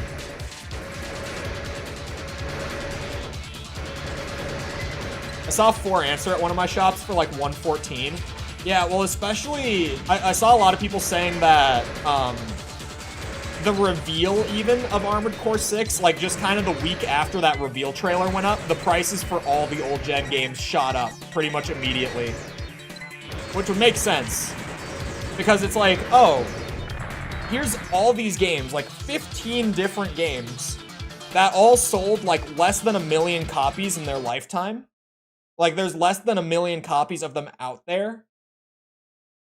And now there's suddenly an interest in those games. Like, people want to suddenly go back and play them.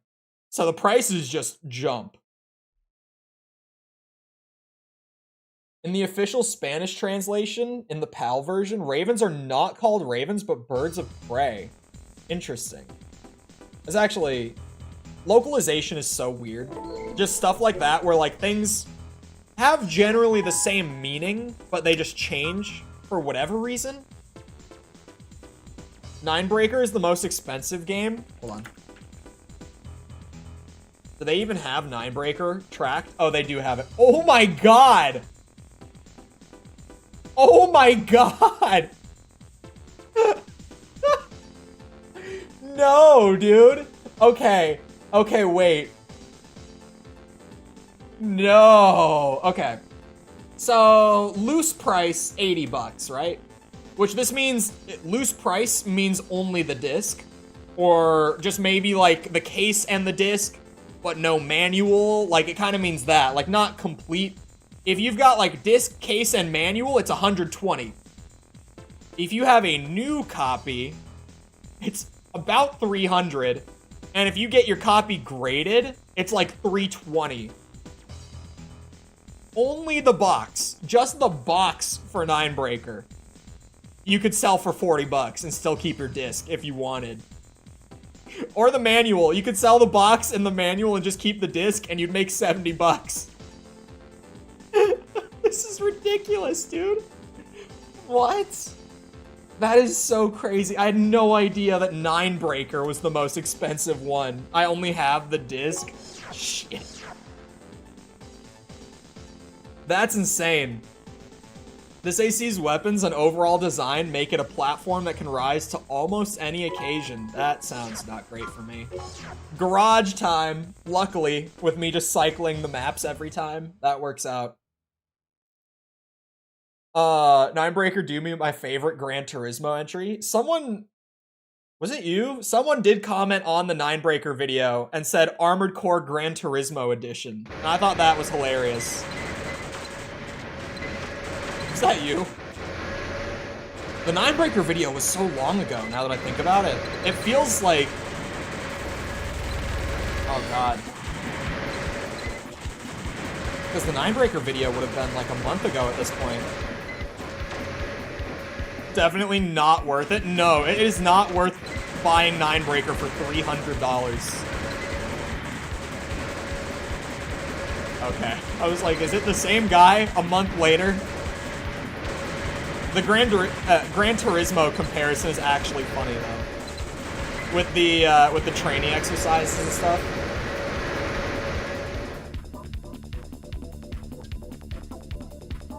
Mostly a pain when it came to conquering territories in 5. Yeah, and I know, like, when I was researching about the online stuff, like, I saw all of the regional problems that it had. Where... I knew it! I saw that message come through with the letter G, in it, and I was like, is it not going to delete it?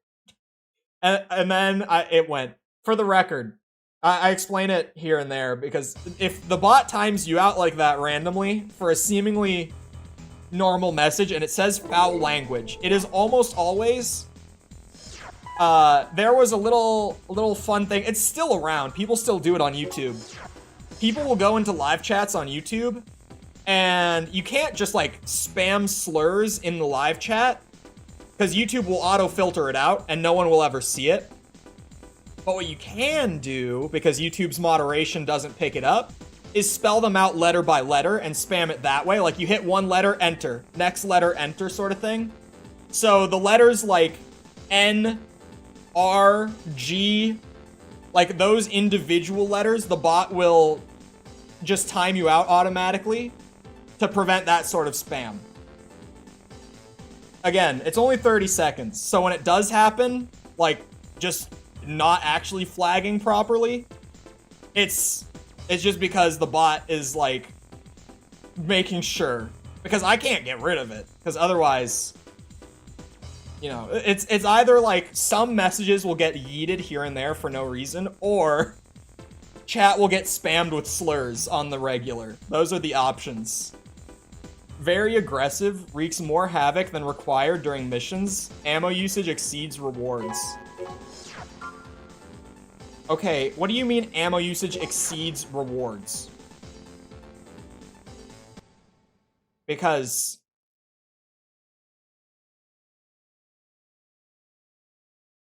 the arena covers that. Does it canonically not cover it, even though gameplay-wise it does? Where is he? Oh, there he is. I didn't even see him. Shit. Uses expensive guns. Well, yeah, but the arena, you don't have to pay for your ammo. I wonder if canonically that's just not a thing. Like, they don't cover it the way that they do gameplay-wise. On missions? Maybe it does just mean on missions. Who knows? A lot of the high-ranking pilots tend to be, like, just arena pilots, but it could mean on missions. Going into debt because you have too much DACA? Bro, I have done it in, like, every game at least once. I'm not gonna lie. On my first playthrough of every game, at some point, I will throw on, like, a weapon setup, and I will finish a mission and then be negative just because of the ammo cost. I just, literally this morning, I just did it on Verdict Day this morning. So, it happens to me like at least once a game where I go into debt because I've got too much DACA. At least for the mission, not like debt.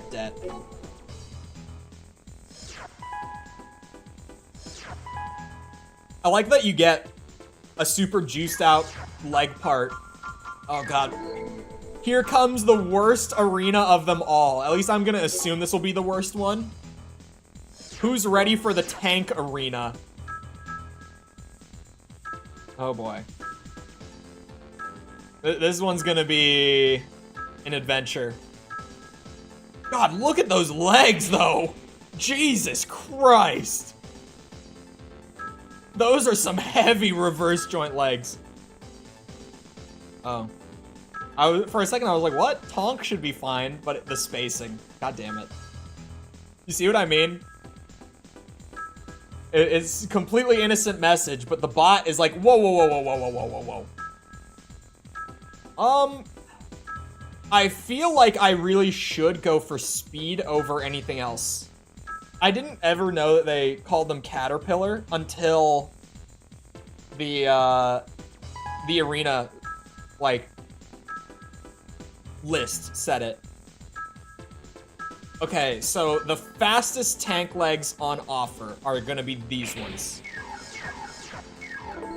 Are these like the hybrid, like kind of hover, but not actually hover? Watched all your AC videos, only entered the live to say that I love you. You love me?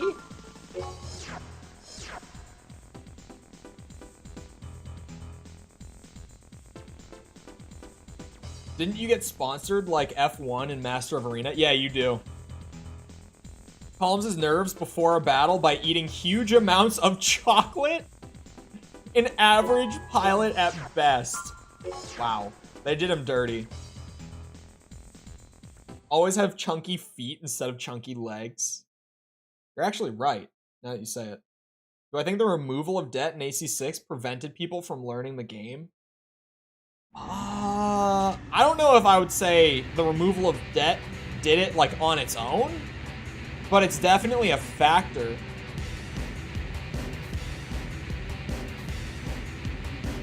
In general, the way that credits were handled in 6 was really weird.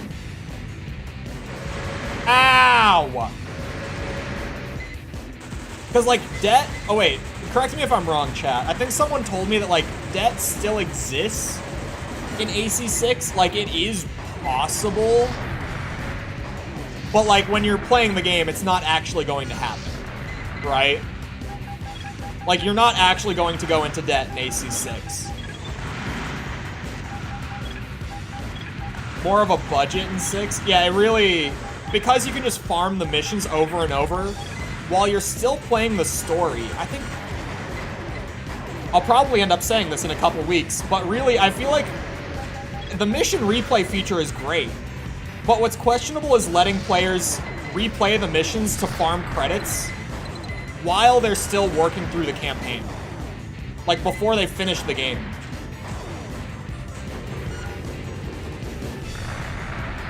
You can't naturally go into debt. Yeah, it would just be so difficult to, like, to go into debt by accident. Like, you would have to try to do it.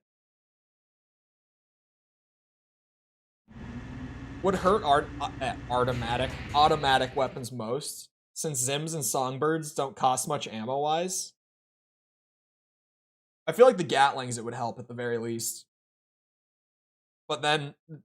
Oh no, they didn't nerf Gatling guns in the patch, did they? That was the one thing that I was like, what? They think the Gatling guns are fine still? Affects early game the most? Yeah, I played through it without replaying missions when I played on stream, like at release, and I still didn't have money problems. A longtime member of the arena, his logo is representative of his search for truth. Whereas, like, so far in both of the Gen 5 games, I have been having money problems. But it's also because I change my build so often when I'm playing to, like, do the videos. Just so that I have, like, good variety of footage. I change my build up constantly. So to be fair, that's probably mostly why. It's just because I'm constantly trying to buy, like, parts for entire new setups. And Gen 5 is just not meant to be played like that. Clearly, because of the way that they handle the reselling stuff.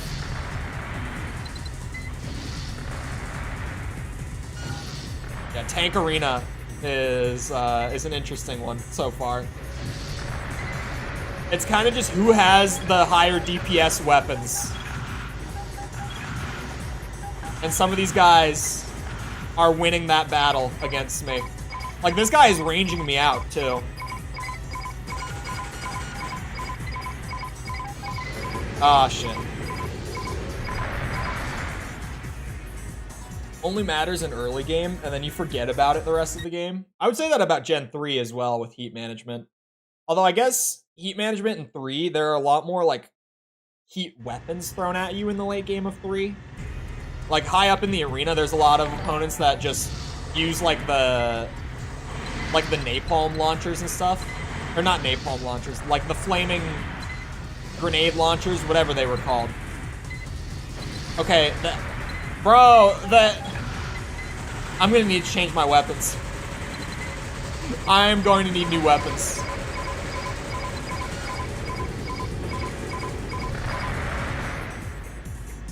Jack the Ripper, thank you for the sub. Appreciate it. Hold on, maybe I can do it. I got way closer the first time. Riveting tank versus tank battle.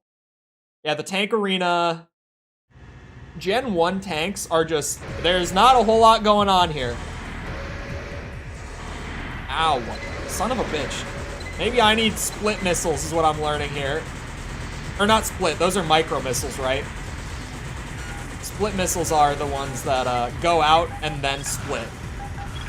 He's using micro missiles. And they're working great for keeping me away and hitting me for like 400 damage each time. The slowdown. Yeah, I might have to change things up a bit. I'm actually burning my energy on the tank build, weirdly. Just changing the legs made it so much less energy efficient. That's all that I changed going into this arena. You know how much a single burst of that costs? A lot. Ollie, thank you for the sub. Appreciate it.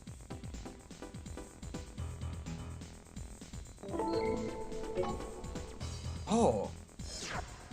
Sorry, I'm looking at the AC5 video. It's been at like 2 of 10. Okay, YouTube terms. 2 of 10. When I say any number of 10 in YouTube terms, it means when we post a new video, in the YouTube dashboard, it shows you like out of your last 10 videos, where does it rank in that top 10 in terms of like performance relative to how long it's been up.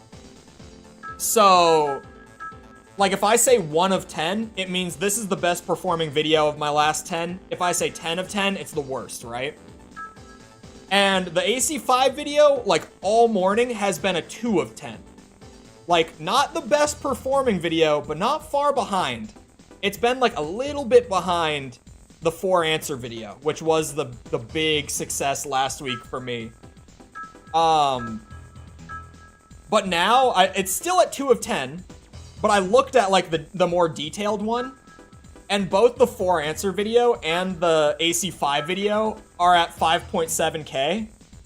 So they're like neck and neck, like right about the same point in terms of like how many views for how long they've been up. So the AC5 video might catch up and overtake it. Now I'm gonna have to look back in like another 30 minutes and see if it did. Because it was behind by like a good 500 or so for most of the morning. Like it was far enough behind that I didn't think it would catch up, but here we are. I talked about it on stream after the AC4 video. But the AC4 video for like the entire first day was a 5 of 10. So it was like kind of in the middle in terms of the last 10 performance wise. But then I went to sleep and I woke up, and at about the 24-hour point, the AC4 video had like climbed back up to 1 of 10 overnight. Like from number 5 to number 1. It just took a big climb overnight while I was out. I'm going for the micro missiles. Wait, I probably want to change my my arm weapon. Hold on. Just finishing Silent Line. Ooh. Playing them for the first time in order. I know you prefer to watch in order, but I kind of sort of hopped around. No, that's fine. I say it like that because I do just reference my own videos, because I'm kind of like, yeah, it's a series. I could make them easier to watch if I like explained what I'm talking about anytime I do make a reference. But it's a lot easier if I just say at the beginning, like, hey, I might say something that you don't know what I'm talking about. Here's why. That's all I mean. No Sawa. We're locked into tank build for the extra arenas. We're on the Caterpillar, as they call it in Gen 1 apparently, arena. So everyone has to be using tank legs. And Karasawa only works on biped legs. So I've been changing my leg parts for all these extra arenas, and I haven't been able to use my Karasawa. So it's been super interesting. Oh god, he's got the range on me! I ended up using splits, are you shitting me? I thought multi-missile would mean the micro missiles like he's got. Son of a bitch. I brought the rifle. I remember this thing being pretty good. When I wasn't doing, like, you know, loading save files through. I don't think it's better than the other rifle I was using, but it's not energy. So I can actually sustain fire with it. But yeah, once I can get my bipeds back, I will bring back the Karasawa. Just because it's just the best one.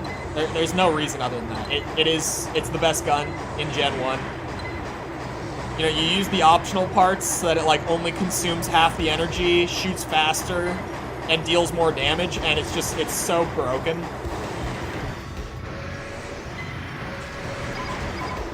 I know that people hate the word broken when talking about game balance nowadays, but like, when something's broken, it's broken. I use the word still. I know that people have gotten so sick of like, oh, this weapon is broken. But like the Karasawa in Gen 1 is a good example of broken. Because it's just, if the person has the Sawa with the optional parts, with a good generator, they win. Like, they have the better weapon. The only downside they might run into is like the ammo, but even then they could run the shoulder packs if they wanted. Okay, so here's the thing, right?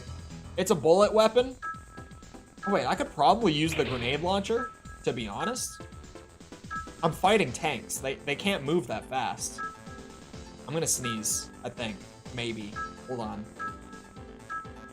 Let's try these triple missiles. That might be more what I'm looking for. Hold on. The sneeze might...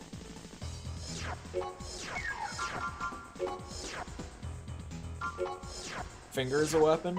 I don't know if I'm close enough for the finger to be good, is the problem with like this guy specifically, at least. Is he's kind of zoning me out. So I don't know if the finger will be as good from this far back. Learn the Karasawa on reverse joint. Wait, it can work on reverse joint.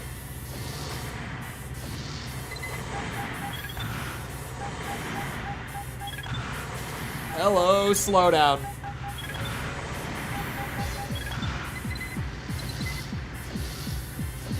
Oh. Come on, the grenade launcher's shit. At least this...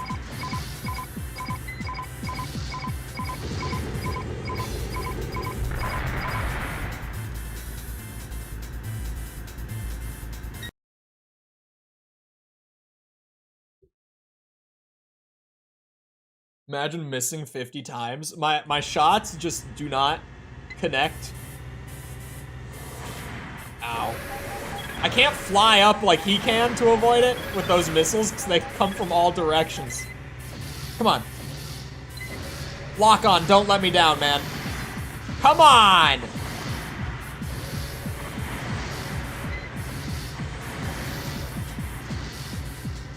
This would work if I could hit him. I'm telling you. This grenade launcher would do it. It's not connecting. Maybe arm weapons are the move. Sawa goes on reverse joint too? Damn, I could have used it in the reverse joint. YouTube blocked it? Hold on. Oh, I don't know if this got deleted. Why did you not heart my banger comment? Hold on. Where was it? Sorry, just checking. Select. Wait. I need to... Oh, I just said retry. Holy shit. I'm gonna have to just search him. I was gonna try to scroll to find it, but there's a lot. Huh? The search... Well... You know, Perdos, YouTube Studio says that I have never gotten a comment from you. Did I do it again? There. The search is not working either. Perdos.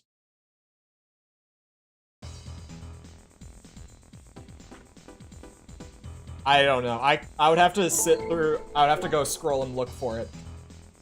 I might have just not seen it. It's possible. Video has 100 comments.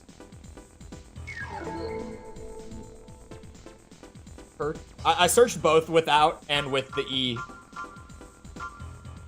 YouTube being a perfect platform as intended. YouTube is fine. YouTube Studio, on the other hand, has problems more often than not. YouTube Studio, like every day, there's always a thing at the top when you open Studio that's like, today we have this problem, just so you know. Expect issues with this system or that system. Like, there's always some posted like, hey, just a heads up, this isn't working right now. We're trying to fix it. Like, every damn day there's something. Verdict Day explains more about why necks aren't a thing. That's why I didn't want to look it up. Like, I was gonna look it up, and then I thought,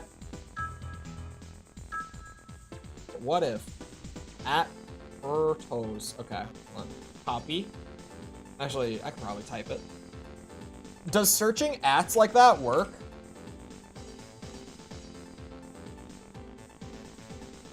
Oh, hold on. When I do that, it does bring up some Perdos comments. I accidentally closed it with the filter. There we go. However, it only brings up him replying to other comments. So I'm only getting like 2 comments from him that way. And they're on question of the days. Yeah, I know that the @ names show, but normally if you search someone's name, that's how I at least search for people. Because sometimes I get a wild comment. And by wild, I mean like wild, like ban-worthy. You know what? Let's try some of these more ridiculous things that I haven't played with. Why not?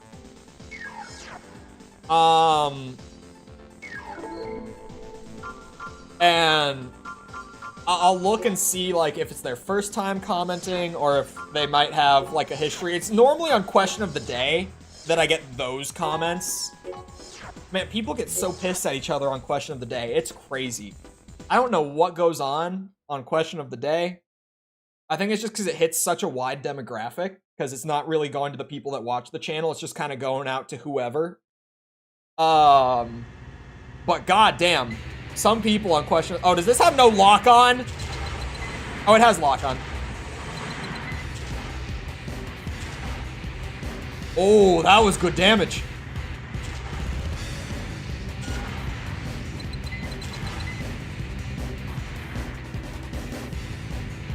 We might be onto something. Shit. They've got good projectile speed, but they use a lot of energy.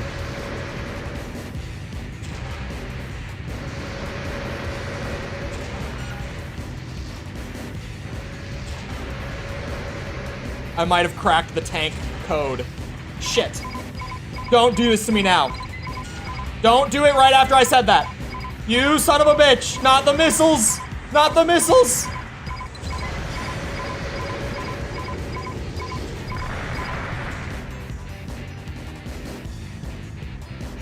I think I did crack. This is a...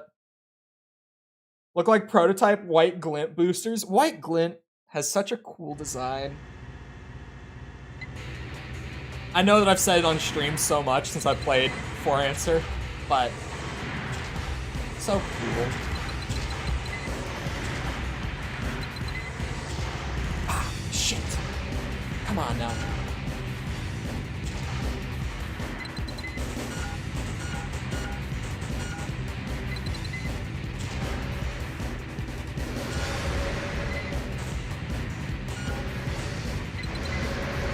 The laser cannon is really strong when your target gets nailed by them every time because they can barely move.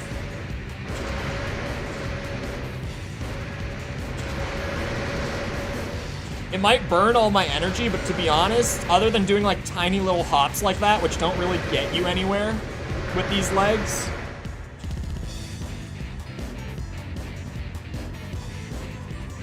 These are good. White glint design is peak. It's so, I love the boosters. Like it really, the helmet is cool. Don't get me wrong. The helmet's really cool. Like in the FMV at the beginning, when it like does the thing where it closes down and it kind of looks like teeth. That's sweet. But those boosters are really what does it.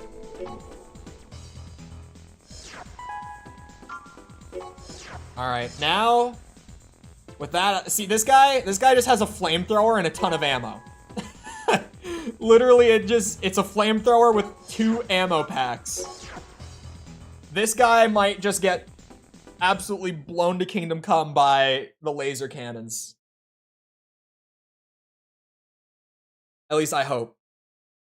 Because I think the flamethrower actually hurts a lot.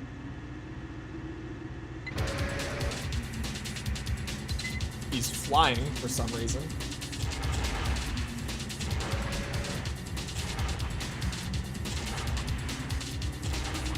Yep, I found out how to nuke the tank builds down. I found the weapon. This works for me. This absolutely works.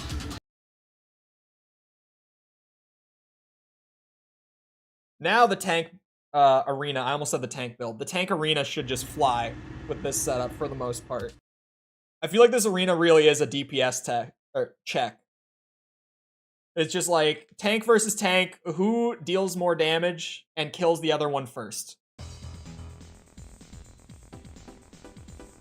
Talked about it a couple days ago. But speaking of tank builds, Gen 5 tank builds are terrifying. Derives great pleasure from knocking flying ACs out of the air. He's earned the nickname Sam. Because they can load up like the weapons that, you know, you would normally have to sit in place to use with any other leg type and use them while moving. But then there's also that thing where in AC5 you can boost into your opponent and like kick them, right? They added that little kick move into the game. And the tank builds, or sorry, the tank legs, because they're the heaviest legs, hit for like 10,000 AP with the kick move, and I'm not even exaggerating. Like, they genuinely hit for that much. So if I ever try to hang back and take a tank out from range, I get blasted with, like, giant cannons. If I try to run into them, and they catch me in just one lucky spot, boom, 10,000 AP taken off in one hit. They were scary as shit. Peak Armored Core mechanical skill. Yeah, what you're seeing here is nothing but skill. This right here, nothing but skill. Heavyweights in general in 5 are eaten good with the emphasis on the defense stats. I feel like all the weights feel good in 5, to be honest. It feels like they each are really strong in one aspect, right? Like, even the lightweights, in a game where I'm like, oh, the tanks scare the shit out of me. Then it's like, I start playing a tank, and I go up against a lightweight AC, and I just can't even aim at it because I'm too slow. Convinced that the only way to achieve success in the missions is with a heavily equipped AC. Alright, Fenrir. Let's see it. But yeah, the lightweights feel great until you fight a tank. And then you switch to a tank, and the tank feels great until you fight a lightweight. In general, there's just kind of like rock, paper, scissors all around in Gen 5. And I feel like while for PvP it can be really annoying, like a lot of people were like, I'm surprised you didn't bring up the defense stat thing. Like the whole rock, paper, scissors going on with those. And the honest truth is that I didn't even really think about the defense stats much until the comments this morning made me think about them. Like, I saw them, but when I was playing the game, I just never really felt like they were that important to the core gameplay.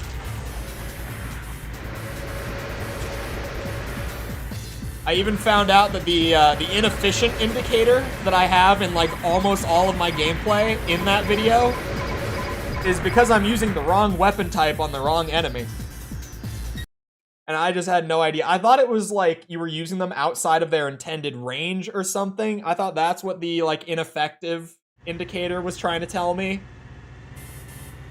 No, it just means that you're using the wrong like damage type. And I was like, oh.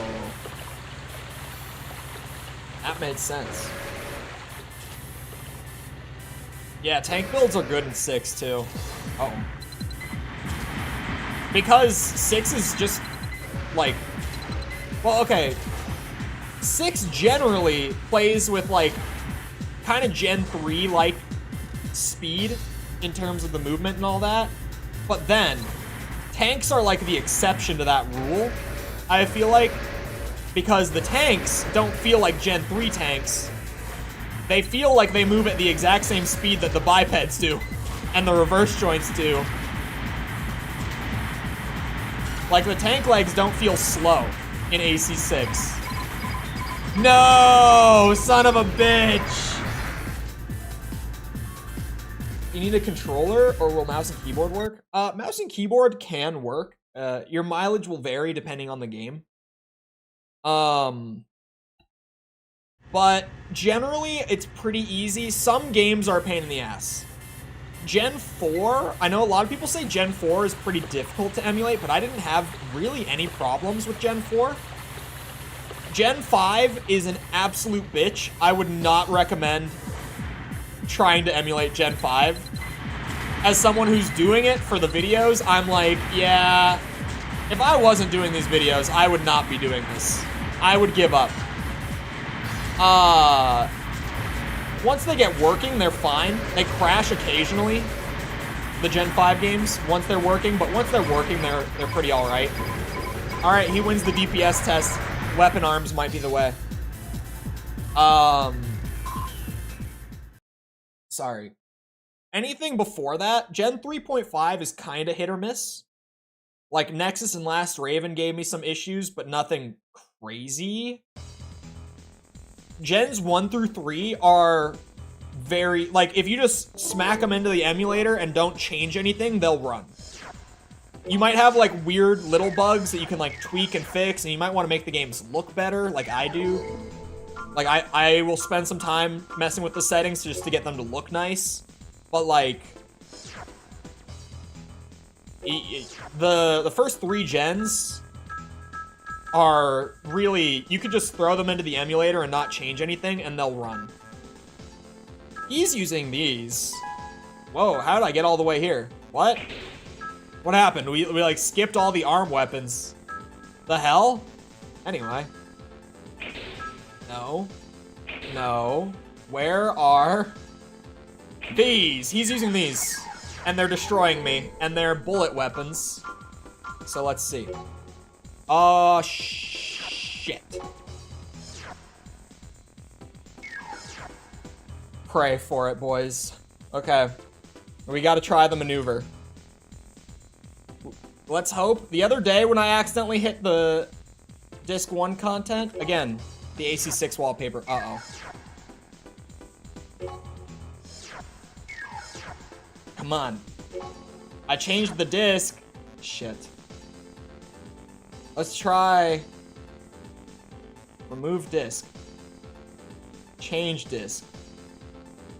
What if we go back to disc 2? This is such a UI failure from the team. Back in the PS1 days. Why can you not back out of this if you press a disc swap by accident? Close the disc cover. Hold on. I don't think there's a button for that in the emulator, I'm gonna be real. My imaginary disc cover is open. Alright, I think we gotta reset it. I don't think I saved after starting the tank arena. So let's hope. You can play them the same with mouse and keyboard up to Nexus. Yeah, because you can pretty much, like, the way that the games work, you can just do like movement on WASD, maybe looking on like arrow keys, and then I don't know, like shooting.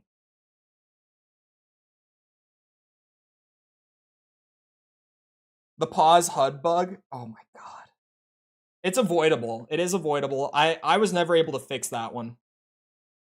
Doesn't quite play well with multi-disc. It's finicky, for sure.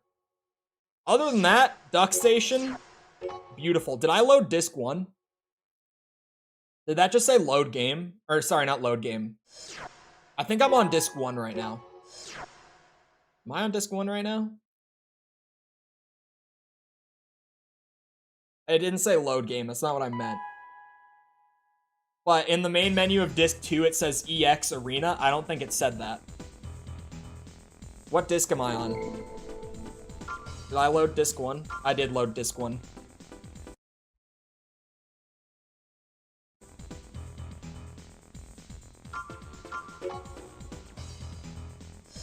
Hold on. Oh wait, no. I want to boot. The way that the saves work. Hold on. I just need to fresh boot on disc 2. My bad. The way that the memory cards work is the most finicky thing about the discs with DuckStation. How was that 16 hours of footage? You mean for the Armored Core 5 video? It was terrible. It was terrible. Oh, what? Sorry, I just randomly went to check in on the video and see if it's 1 of 10 yet. It's not. It's still right there with the 4 answer video. Like, it wants to overtake it. It's just behind. Also, hello, false. Someone commented and said, YouTube unsubbed me. I didn't know the issue was actually real. I've never heard of that.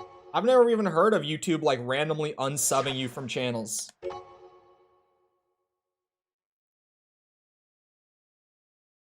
$16 hours to 18 minutes is wild. Well, it's like 16 hours of me playing the game, and then I just do the video, right?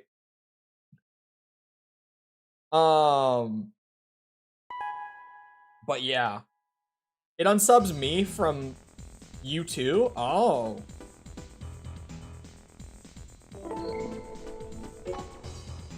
Good to know.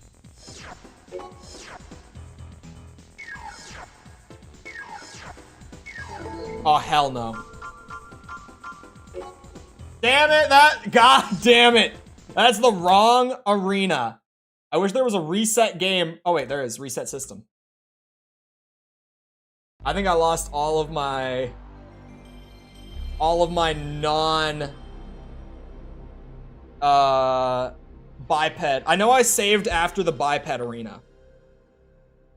But those other 3 I might have to redo. Well, 2.5. It's only 10 opponents per sub-arena, I guess. Or, not sub-arena, EX arena.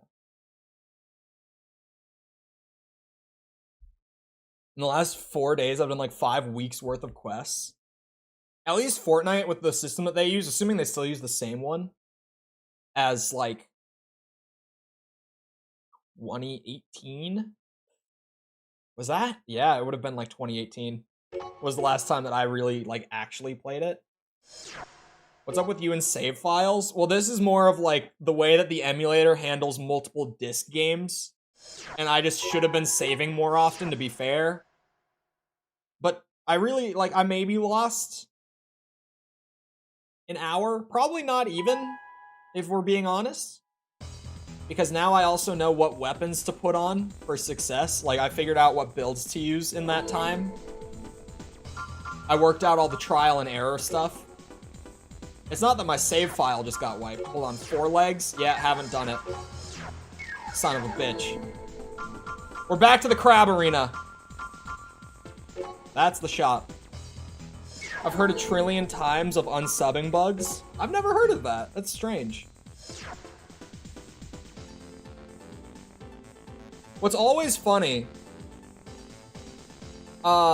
is that, like, whenever I upload a new video in the series, I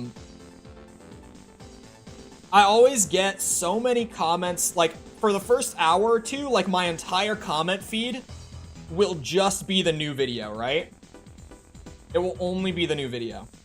But past the first couple hours, it'll start to be like a mix of the new video and like every other Armored Core review.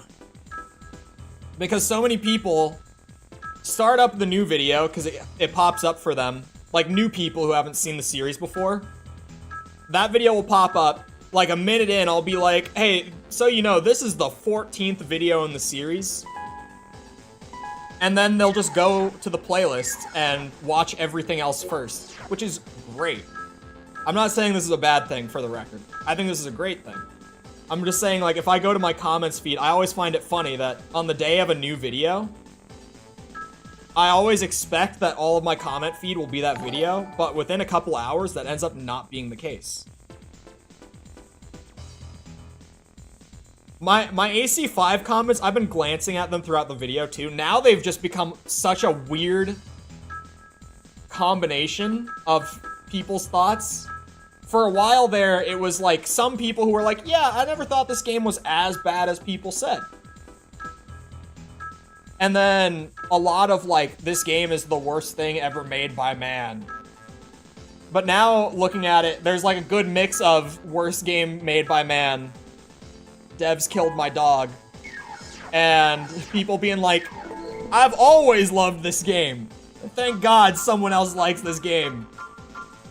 The one that I literally just peeked at starts out with, I've been criticized in the past for my thoughts on this game, but I can genuinely say that Verdict Day is my favorite Armored Core game gameplay-wise.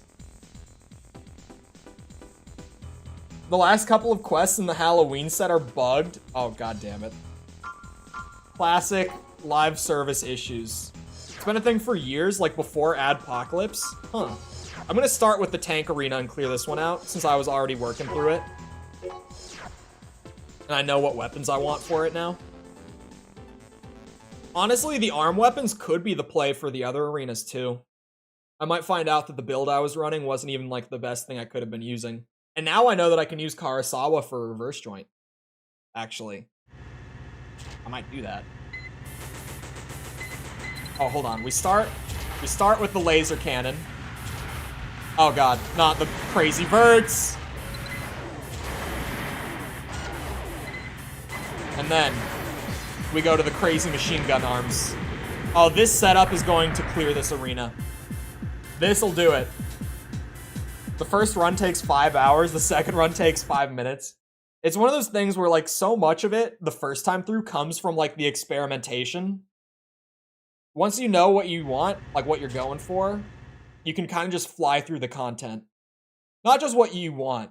What works for you is something I always have to correct myself when I talk about these games. Because a lot of it is what works for you in Armored Core. It's like kind of finding your own personal preference rather than just finding like what's the best. At least in the old games. In AC6, there's maybe a little bit of what's the best. AC6's balance is all over the place. But found the buttons in such a way that I use the right joystick. Oh, I tried to in like Gen 3 when I was working through it, just out of curiosity. And I used it for like 20 minutes. Because what I found when I tried to bind it to my joystick, sorry, my analog stick, I always say joystick by mistake. My analog stick was because it's only the 4 cardinal directions. Like, that kind of lack of nuance made it feel so unnatural to me that I was like, I might as well just stick to the classic system, the tank control system. I don't even have anything else to work on. Finished with all my weeklies and reputation quests. You know what I think? I think it's time to make a RuneScape account. If you're out of things to do, let me tell you, there's one game that you will never run out of things to do on. And it is old school RuneScape. Yes. Although, warning for anyone who heeds my words on making a RuneScape account. You will develop an addiction. It will suck tens of hours, if not hundreds of hours of your life away from you. Be warned. You will not be able to pull yourself away. Once you start, you never stop.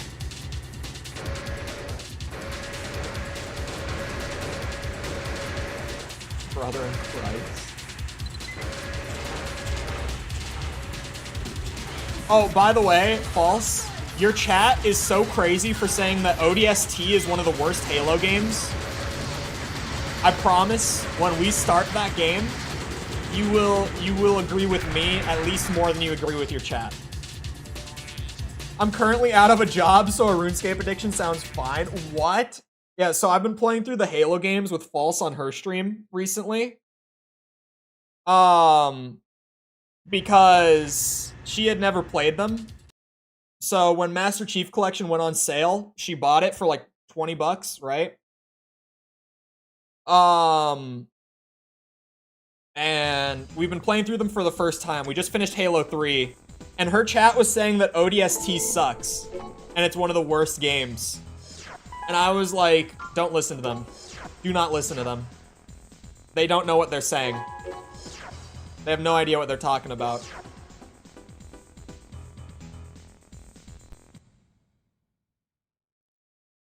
That wasn't my chat that night. It was yours. My people weren't even in the... Oh, she's joking.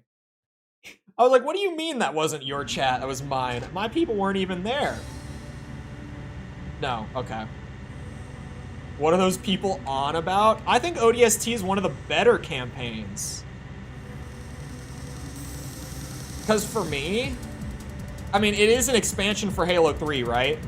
So it's literally, it's Halo 3's gameplay, but like in a much different setting with a much different tone. It's like, how can people love Halo 3 and not love ODST? Although it's one of those games as well that if you played it at the time, it's kind of like an RE6 or an Armored Core 5 where like if you were around when it came out and it was priced at $60, you might have a little animosity for that, but like, it's a good game. People were just angry about the full price tag because it didn't have multiplayer back in the day. And like, I was there, I remember it. I was even like, yeah, that's stupid. But the campaign is great. For like a campaign only game, at least the campaign kicked ass. I already have an addiction to RuneScape after one day. I didn't want to log out throughout the school day. I haven't done a single assignment since. It is one of those games that is really, really hard to pull yourself away from. And it's so weird because I even find that like when I'm bored with what I'm doing in RuneScape, I still struggle to pull myself away from it sometimes. Because I'm like, oh, leveling my melee is so not fun. But like, I need to get to 40 melee or whatever I'm doing, right? Like, I need to hit that milestone before I can leave. It's like genuine addiction, where it's like, even when I'm not having fun, I can't stop. Oh my god! Alright. Well, all the shots missed. I wish 343 didn't immediately scrap Firefight. Yeah, I love Firefight. Well, okay, I love the idea of Firefight. I don't feel like we've ever gotten, like, a game that brings out the potential of Firefight, you know? I don't think Halo has ever really fully realized what Firefight could be. But with the way that Infinite has been headed with its recent support, I don't know for any of the Halo fans in chat, if you have not played Halo Infinite in the last 6 months, and you're about to be like, oh, Infinite bad, give it another shot now. It's actually in a really good place. Okay? Hear me out. It is in a good spot. If you haven't gone back recently, you really should. But, they just said that in their upcoming update, one of the big features they're adding to Halo Infinite is that you're going to be able to place AI into your Forge maps. Like, you're going to be able to put grunt squads in, like, you're going to make custom campaign missions in Forge now. That's going to be a thing that people are doing. So I guarantee you, someone's going to make, like, a really kick-ass, like, wave-based survival mode using the actual, like, campaign AI. Like, using grunts and brutes and elites and all that stuff. people are actually going to be able to make wave-based survival stuff. And I say that because I've actually played COD Zombies in Halo Infinite already. Because someone made that shit in Forge. Just using like the multiplayer bots and giving them energy swords. Someone already made like a full COD Zombies wave-based survival in Halo Infinite Forge. So like, it's gonna be nuts. Having actual like campaign AI usable in Forge is gonna be next level. Still complete shit at it, but it's fun. Infinite's in a good spot now. Like they're bringing out maps consistently. New weapons are like in rotation now. New campaign gadgets. They just did my boy wrong. Oh yeah, also, spoilers if you haven't played Halo 3 before. Spoiler warning. But as someone playing through the games for the first time, False just the other night, like a couple nights ago, had to witness the Johnson death scene for the first time. And like anyone who plays the Halo trilogy for the first time, she was upset. Because it's Sergeant Johnson.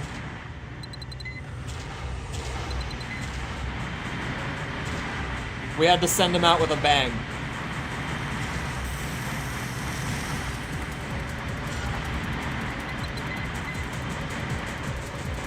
The only reason I played it. Look, all I'm saying. You see the meme Light made? I don't think so. How full is your meme chat? Would I be able to just find it right now? Oh, I see it. I was like, would I be able to find it real quick? What would Johnson do? I forgot about what would Johnson do. We could make that a thing.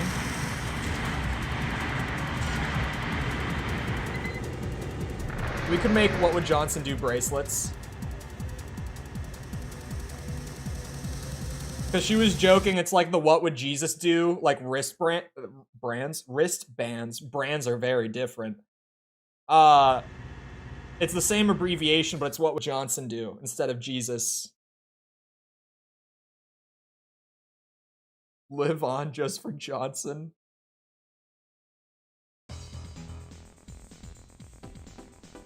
He is just like the most aggressively likable character. Honestly, he's one of the most likable characters that I can think of, like, in gaming. I was gonna say in Halo, I was gonna say he's the most aggressively likable character in Halo, but, like, there are not many characters in video games that come to mind for me that are just as easily likable as Sergeant Johnson. Hold on, this is new opponents now. I finally caught up. A firm believer in the benefits of energy-based weapons, despises those who rely on missiles.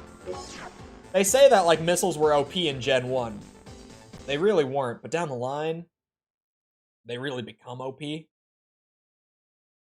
know, some games, missiles are insane. The enemy made me like Arbiter. Man wasn't meant to be there. Arbiter's also, like, a fan favorite. Almost everyone loves Arbiter, too. I say almost most people love him. When I say almost everyone loves him, I mean, like, he's probably one of the most common picks for, like, favorite character in the games.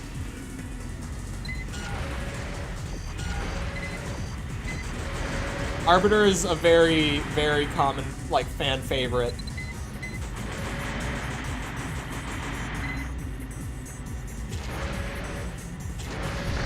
Shit. Like, people's top 3 favorites are probably, like, obviously if you exclude, like, Chief, or just, even for, like, the spin-off games, if we just didn't include, like, any of the playable characters from the Halo games, the top 3 most common is probably, like, Johnson, Arbiter, and Cortana are, like, people's favorite characters in the series.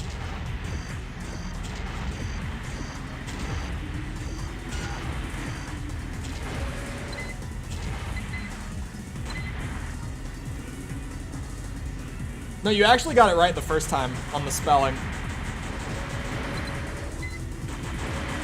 It is with an E. There we go. God damn it, what is it timing you out for? Oh, links. Yeah, if you put a period between characters, I was like, what is happening here? It's thinking that it's a link because you have like character, period, character.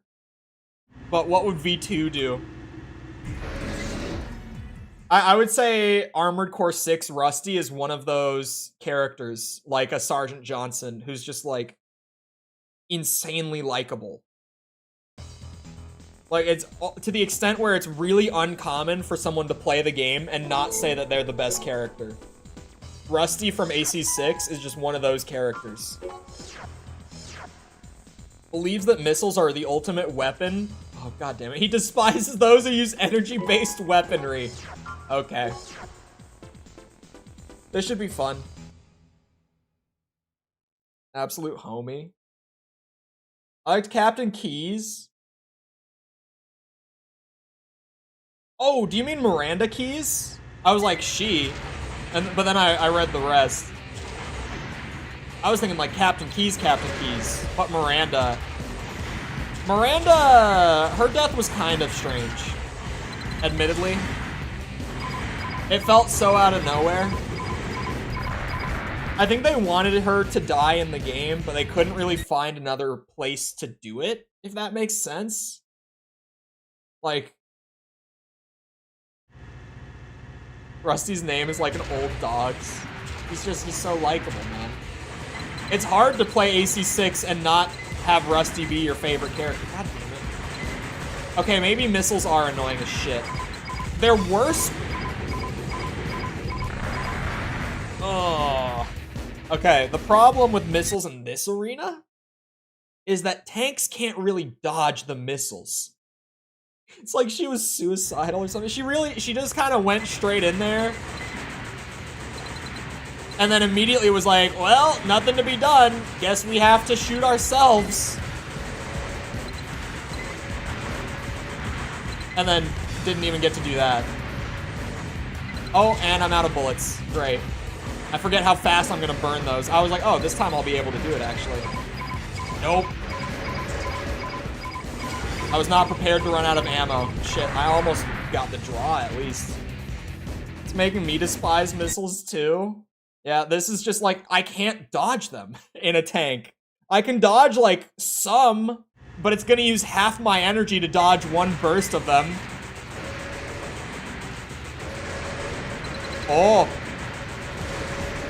I'm trying to make it work as best as I can. I kind of have to just sit here and take it. That went a lot better. Suddenly reminded why I never tried tanks in AC until 6. Yeah, pretty much every game, I've like tried tanks, but never really liked them. I liked them in 6. So far, I've actually liked them in Gen 5. I don't think I really ever... I saw the Spider-Man scores. I saw that they were crazy. Oh, Perdos is memeing with the scores. No, okay, so the actual Spider-Man scores for people who saw Perdos in Discord. It's got an aggregate score of 91 right now. Expends ammunition at an appalling rate. Believes the more he fires, the more likely he'll connect. Oh, Jesus Christ. You're the average MT facing any AC. AC4 tanks were good. Honestly, I don't think I even tried it in Gen 4. I don't think I did, now that you say it. I think I accidentally... Well, I tried to try out, like, all of them in each generation.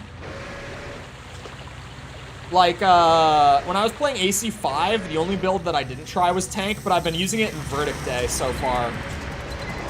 Not, like, consistently, like, always using it, but I've been doing tank builds. Like, I've done a couple of them, and I've liked them. It's weird to get used to in Gen 5, because you actually have to use, like, that assault boost kind of thing that they've got. Which otherwise I feel like I never use, but for tanks, it's, like, the only way you can really get around quickly. So like Gen 5 and 6, it feels good to me. I didn't try them in 4. In the old gens, I definitely... Well, the thing is, like, AC1, like Gen 1, they just kind of suck because you can't move at all. And then Gen 2, you also can't really move. But like with Gen 2, 3, 3.5, hovers exist. And it's like the same thing, but they're not as slow. So it's like, if you were gonna use a tank build, you might as well just go for the hover legs. Which is maybe why they're not in AC6 or 4 or 5, actually, now that I think about it. That might be why they got rid of tank legs, or sorry, not tank legs, hover legs. A soldier who survived the Great Destruction.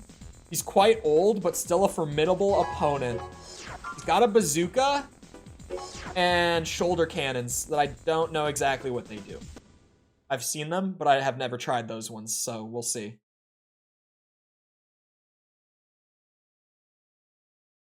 I'm gonna have to save after I clear this arena out too, because I know I'm gonna accidentally click a disc 1, like, menu button. How much did that...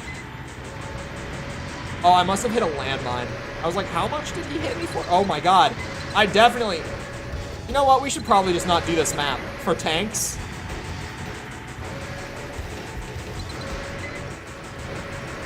This is probably not the build, or sorry, the map for tank builds, is it?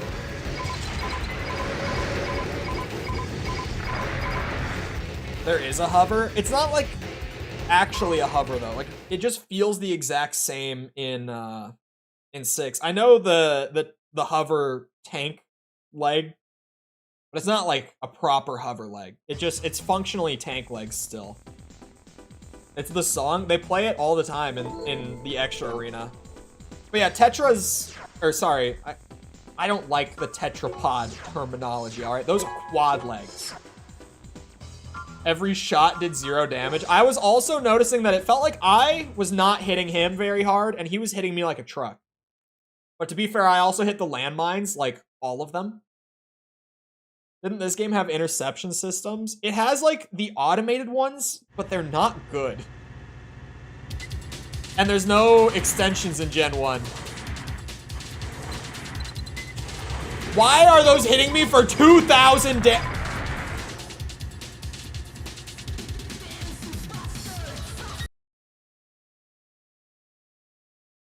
What is this? What is this? Hold on. Get me behind cover, man. Ow! What the fuck?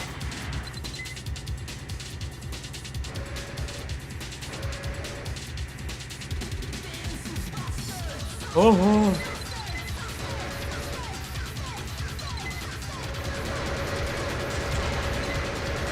Haha! Take this, you bitch. Where are your missiles now? You don't like using them this close? Okay, he has so much like shell damage, or sorry, shell defense.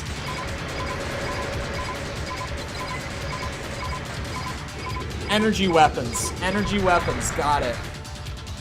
Bullets do not work on this guy. Because these have been melting every other tank so far, but that guy, he's just like, huh. A lot of bullets, no damage. Okay. Let's find new arms. There are those cannon arms that are insane from Project Phantasma. Oh, that's my head. The hell is this guy, like 100 years old? There was another one that said they were from the Great Destruction as well. These are the arms I'm thinking of.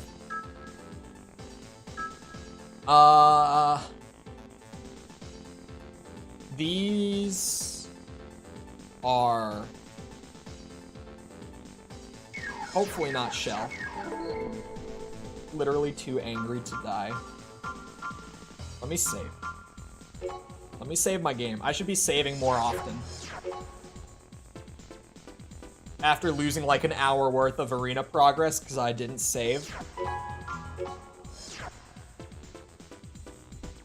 Let's do that.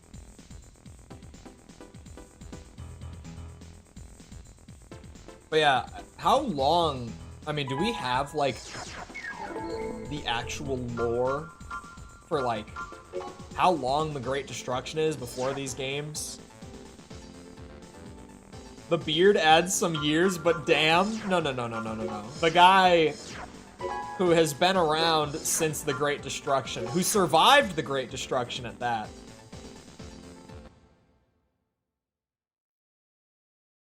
Which lore-wise, I think was a very long time before the games. At least I always understood it to be a good while before them, but I don't know. Oh shit, not the missiles! Please!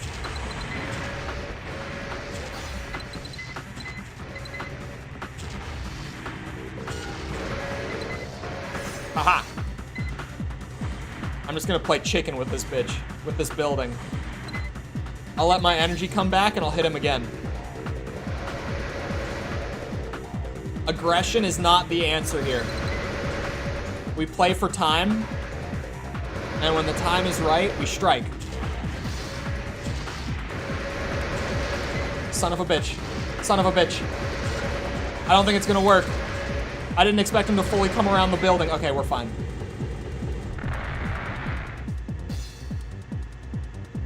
$158 minimum? Jesus Christ.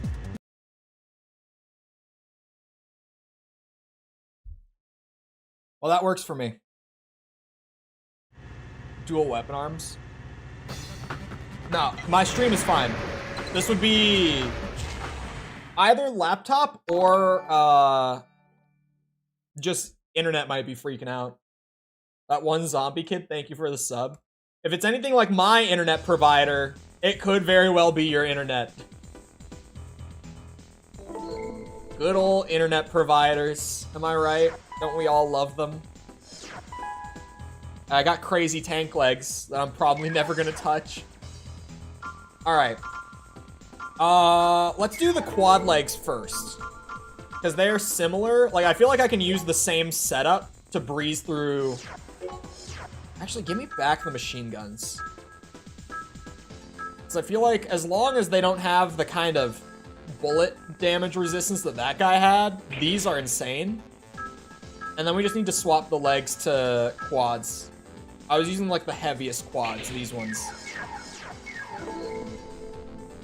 Laptop's over 10 years old. Oh, it could be the laptop then. I'm gonna save as well, just to make absolute sure I don't have to fight that crazy tank guy again. So that really was, the only reason I managed to win was I just waited long enough for my energy to refill so I could hit him with a second wave of the plasma cannon. Normally I only need the first and then just finish them off with the machine gun.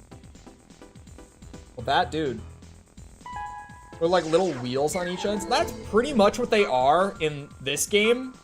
Like, I don't think you can see the little wheels on them, but they behave like that in this game. Like, you don't see the little spider legs move in Gen 1. It looks like you're just sliding around. So it is kind of like that. At least in my mind, I kind of just like to imagine it as, well, I mean, realistically, what it is that they just didn't have, like, the resources to animate them like that, to actually be moving like spider legs like the rest of the games do. That's probably what happened on PS1 hardware to these legs. But I like to imagine that instead they just couldn't render the extra polygons for the little wheels. And the wheels are there in my mind. Because look at this. It looks like you're gliding around on wheels.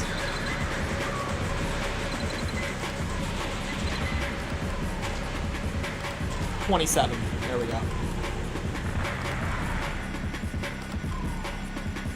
Which has an appeal of its own. I do like the spider leg stuff in the later games. Like bearing balls? Yeah. I'm no engineer, but that sounds right.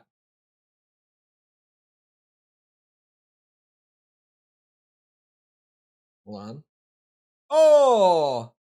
The AC5 video is a 1 of 10. The 4 answer video is still like right there with it. They're both at 6.4. But after a long 5 hours of trying to slowly climb its way up, it made it to 1 of 10. Equipped with a variety of missiles, allowing for many different attack patterns, somewhat slow though. And the 4 answer video last week was like my best day 1 video ever. So assuming that this one stays at day 1, or sorry, at a 1 of 10, this will just be 2 weeks in a row I break my day 1 record, which I would not complain about.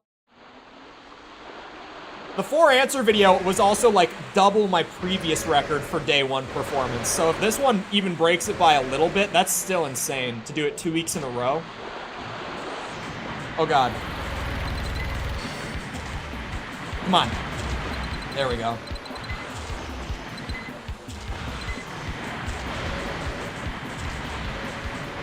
There we go.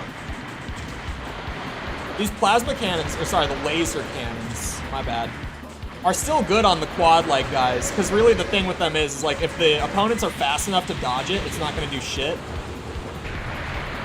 But the quad-likes still aren't fast enough to get away from it. So I'm going to stick with them. Collapsed in 158 after the Great Destruction in the original trilogy. Okay, so yeah, it is. Like, that guy is almost... He would be closer to 200 than 100 years old. Jesus. There's also one of the other extra arena pilots said the same thing. Like, that they had been around since the Great Destruction. But isn't there, like, a lore thing where Human Plus makes you live, like, way longer? Isn't that just part of Human Plus? Because to my understanding, that's how Leos Klein is even in Armored Core 2. Isn't Leos Klein, like, well over 100 years old by that point? Exceptionally fast AC. Shit. He had to be Human Plus? Yeah, okay, so I'm remembering that right. I'll take it. Human Plus was such a cool thing. To be, like, it's cool to have every AC pilot be enhanced, like how AC6 does it, for example, where there's, like, all the generations of enhancement, right? And every pilot is enhanced. But at the same time, I feel like it's even cooler if a lot of the if the majority of the pilots are just normal humans. And then, like, the very, very top of, like, the rankings are, like, the select few that have superhuman enhancement. It just makes them feel scarier, like, in terms of the personality and stuff, for them to be some of the few that are, like, genuinely superhuman.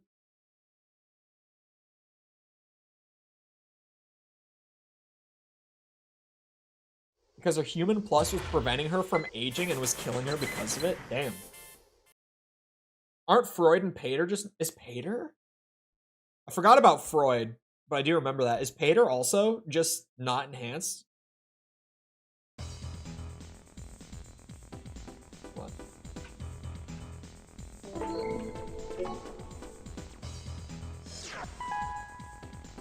V8 Pater. It would probably be on here somewhere, right? Oh no, Pater is Gen 10. I had to look. Pater is enhanced. Freud is anything but normal. My dad is so... My dad, if you even say anything, like if you misspeak ever, regardless of the content of what you say when you do misspeak, my father will always be like, oh, what's up, Freud? And I'm like, you do not understand what the Freudian slip means, do you? Every time that he says it, I'm like, do you understand what you're saying when you bring up the Freudian slip? Because it's not just misspeaking, Dad. It's something much more than that.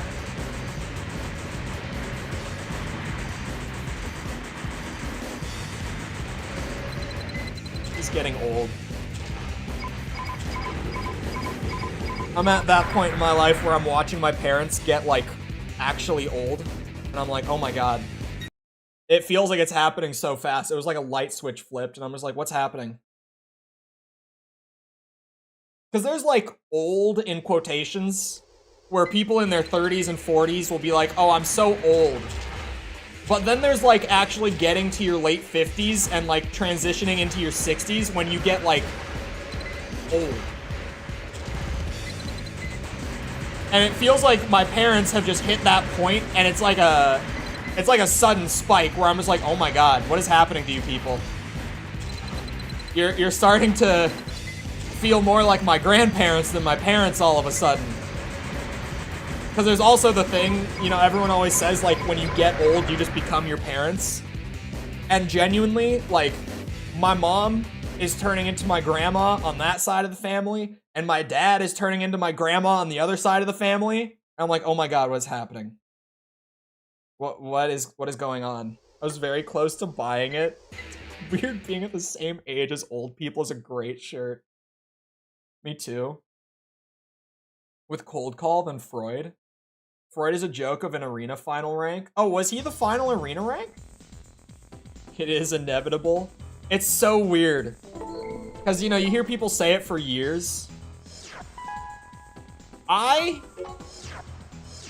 And this is like, knock on wood, I highly doubt that I will become my parents in my old age. Only because I have so little in common with either of my parents. I've never, like, my sister is so much like my parents, and I'm not. Like, I'm the odd one out of the household sort of thing, right? Like, ever since I was a kid. I've just never really exhibited any qualities similar to the rest of my family. So I don't think I will become that. I hope I don't become my grandma on one side of the family, because she, as much as I love her and she's like entertaining and all that to be around, she is one crazy bitch. She is nasty. She is so mean to people, like in a funny way. She is so mean to people. And to an extent where it makes me really laugh, but at the same time I'm like, oh my god. I can't, because I live on the opposite end of the country. When I go to visit, it's funny to me. But for the rest of the family that's there, like in that state, I'm just like, oh my god, I can't imagine needing to like live with her and be with her all the time because she is so mean. She's so mean. It will appear at some time in the future. Oh god. Oh no. Freud's AI is pretty good, but the build is lacking. Not to spoil, I feel like I'm getting to that point where I really shouldn't talk about AC6 as much on stream. Like, I've been talking about it all the time, because I'm like, oh yeah, AC6 video, so far away, and I already played it, so like, I can talk about AC6, but now it's only like a couple weeks away. But, not to spoil a whole tangent that I'm inevitably gonna go on in that video, but that arena, in general, even with the New Game Plus arena that gets added in, was a large disappointment to me. Because when I started, like, you can go see, like, my entire time playing AC6 is archived on, like, stream VODs, right? You can watch my entire first playthrough beginning to end, reactions and all, right? And you can see me on day one, the arena opens up, and I'm like, oh man, with these mechanics, this arena is gonna be some good shit. And then I do the first few fights, and I'm like, okay, these fights were easy, but I know it's gonna pick up. I know it's gonna get hard, and it's gonna be crazy at the end. And that, it just never happened. It never picked up. MCM Meadows, I'm assuming. Thank you for the sub. Appreciate it. That difficulty never came around in the AC6 arena. I was massively disappointed. Ronkinson. I'm definitely saying that right. Should be B or A rank. I don't think I had many deaths in the arena climb whatsoever. So honestly, I don't even know. I could be misremembering. Oh, he was the weeb guy. As soon as you say that weeb, I remember him. He had a great description. I thought he was hilarious. Uh-oh. How much damage did that missile swarm just hit me for? Oh god. Wait a second, I don't remember an enemy like this in this arena. Did his missiles hit me for like 3,000? Or am I hallucinating? Am I imagining that, or did that happen?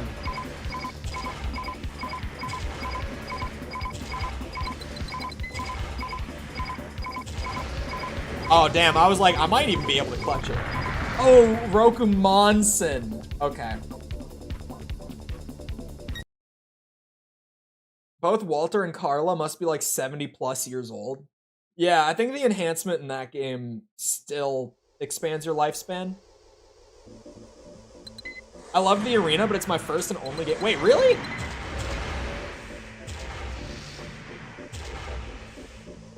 I don't know why I thought you had played all the AC games. Oh god. I would say 6 might even have, whoa! I don't know. 6 might have the easiest arena. I think AC4 could definitely hold that title. In all fairness, AC4 definitely has a very easy arena, similar to 6. Oh, only PC, that would do it.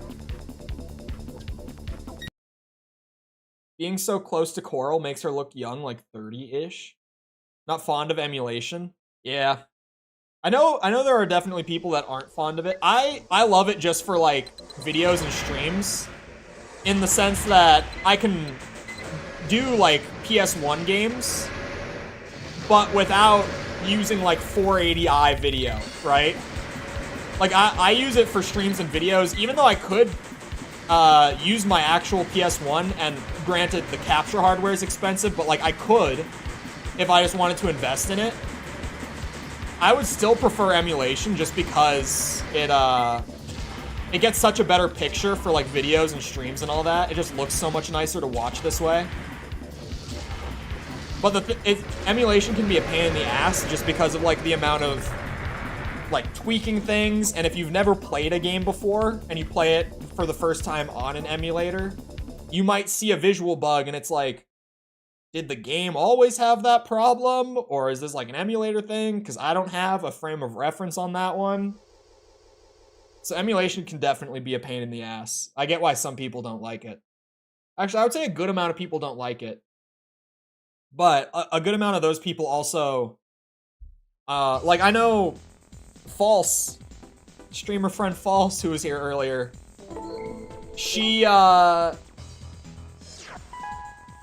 for a long time didn't want to mess with emulators for like her stream, when I would always say like, you should just emulate stuff.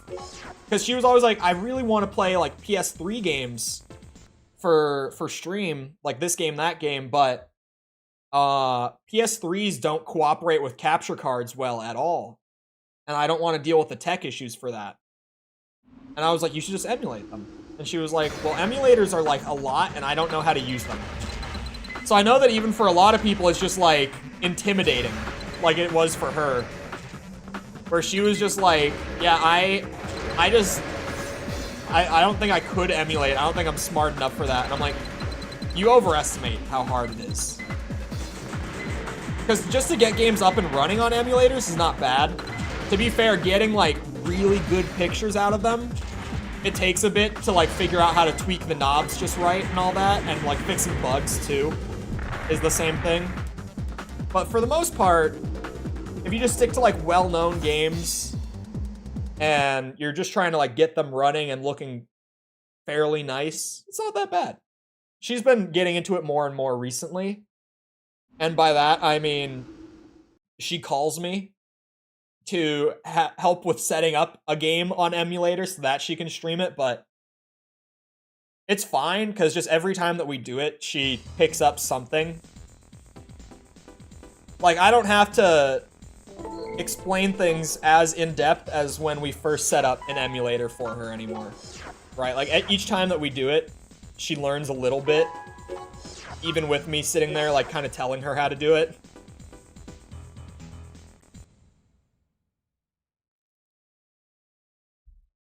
Like a non-textured AC, that is one of the worst bugs that I've seen. Like, as a whole on emulator, but AC5 and Verdict Day, they are just some of the most notoriously hard to emulate games that I've ever tried to emulate myself. If not maybe the hardest. Like I said it earlier, but if I didn't have to emulate them pretty much to do the videos, I wouldn't. I don't have to emulate them, but like to keep them relatively up to the standard, like visually with the other videos, I do. Shit, that one was close.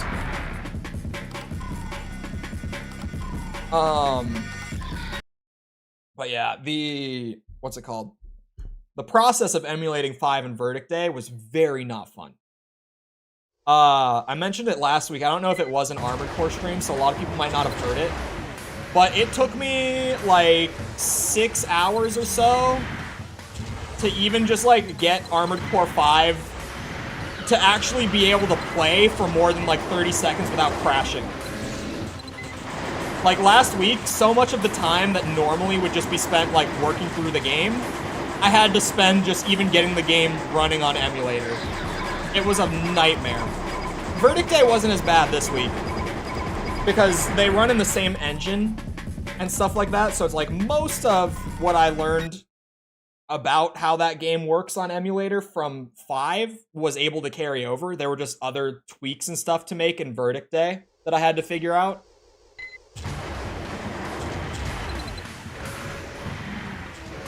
There's a what now? There's a download that's like packaged for it.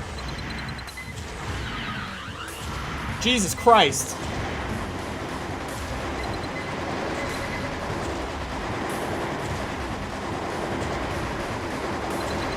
Ow! The laser cannon can't keep up with that damage. Key death beam. That beam is insane. There's an RPCS 3 version for multiplayer. Yeah, I know that they have like modded multiplayer. I was originally trying to get it working in RPCS 3 before Xenia, and it just straight up, I could not get it to boot. And I asked in the RPCS 3 like Discord, the emulator Discord, not the Armored Core Discord or whatever, that they have packaged builds in apparently. Should have thought of that maybe. But I asked in there about the error that I was getting, and no one knew what it was. And I couldn't figure out, I had never seen it before. So I ditched it and went to Xenia, and at least it booted in Xenia, and then it was just figuring out the textures and stuff. On RPCS 3, it would like open up the first loading screen like before you even get anywhere, and it would load like halfway and then crash every time, and I could not figure it out. And even in the RPCS 3 like Discord, they had no idea.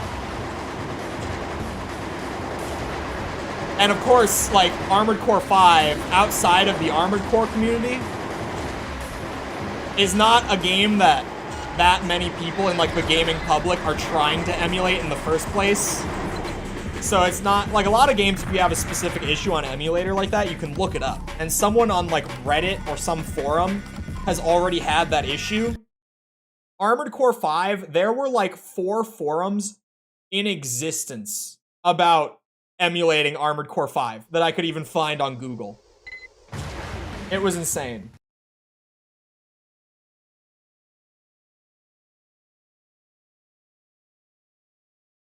Don't feel bad. Yeah, that's, obviously, piracy is immoral, and illegal, but,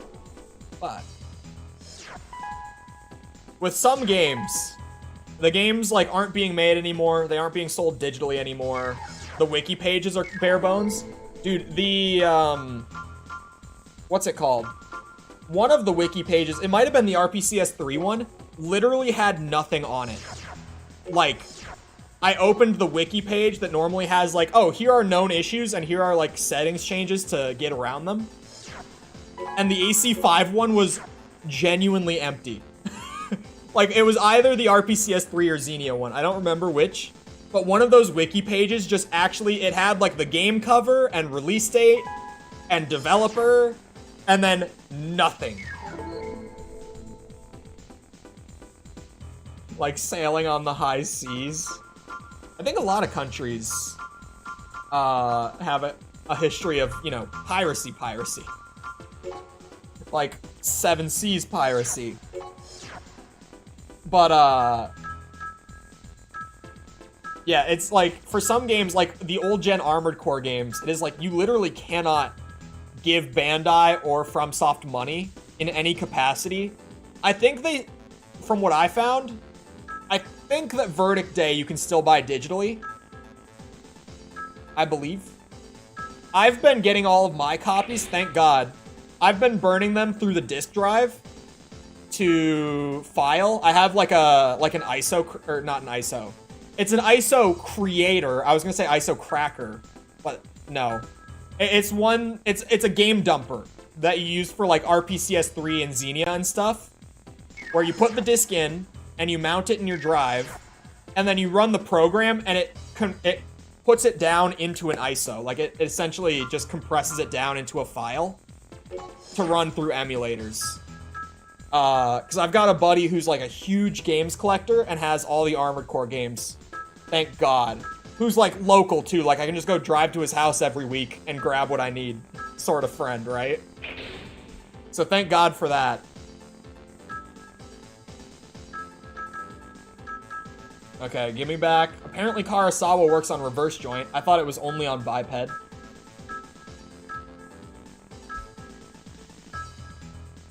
Where is it? There it is. See, I haven't had to resort to piracy for the videos, but it is one of those cases. Is this just arenas over and over? This is the second disc. Normally this game is like a 50-50 mix of the arena and the missions. But disc 2 is just a bunch of like mini arena ladders to work through. So disc 2 feels like a grind to get through. AC2 and Nexus. Nexus I had some issues. And AC2 has the HUD issues. But hold on, where is my percent at for like extra arena? Because missions we got 100%. Arena 1 on the main disc we got 100%. What? There's no way. 24%? Sorry, you want to run that by me again? 24? We might be here for a minute.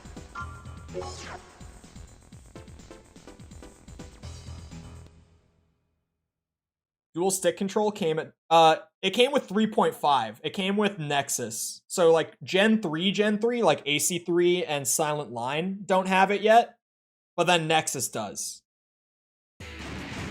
There's a lot of, I think there's like just mixed info out there about it though, because I got a lot of people in my comments on like Armored Core 2 who were saying like, why are you complaining about the controls? They literally added dual stick in this game. And I'm like, no they didn't. And I got the same thing on AC3 as well. So I think that it's just like either people are misremembering or maybe there's just like some weird info out there from certain sources. I'm not sure.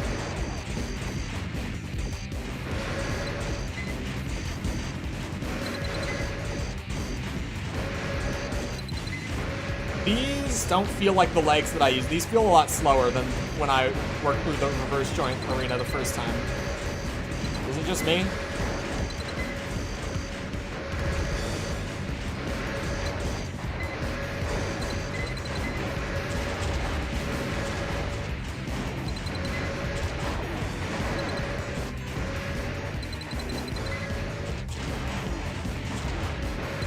Oh shit.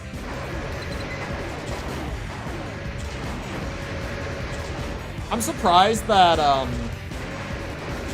with how much interest there is around the franchise now, since 6 came out, they aren't, like, repackaging and re-releasing the old-gen games. But to be fair, FromSoft doesn't really do that. Like, they don't really do ports. The only one I can really think of is, like, Dark Souls Remastered. But, like, that's Dark Souls. Like, that was their game that, for the first time, they sold over 10 million copies, right? I got a call as soon as I sent that. I'm suing. Oh, Disc 2 is literally just arena. Disc 1 is a mix. Disc 2 is just all arena fights. Because Disc 2, it's literally called Extra Arena. It's just there for, like, replayability. Or not replayability, but just...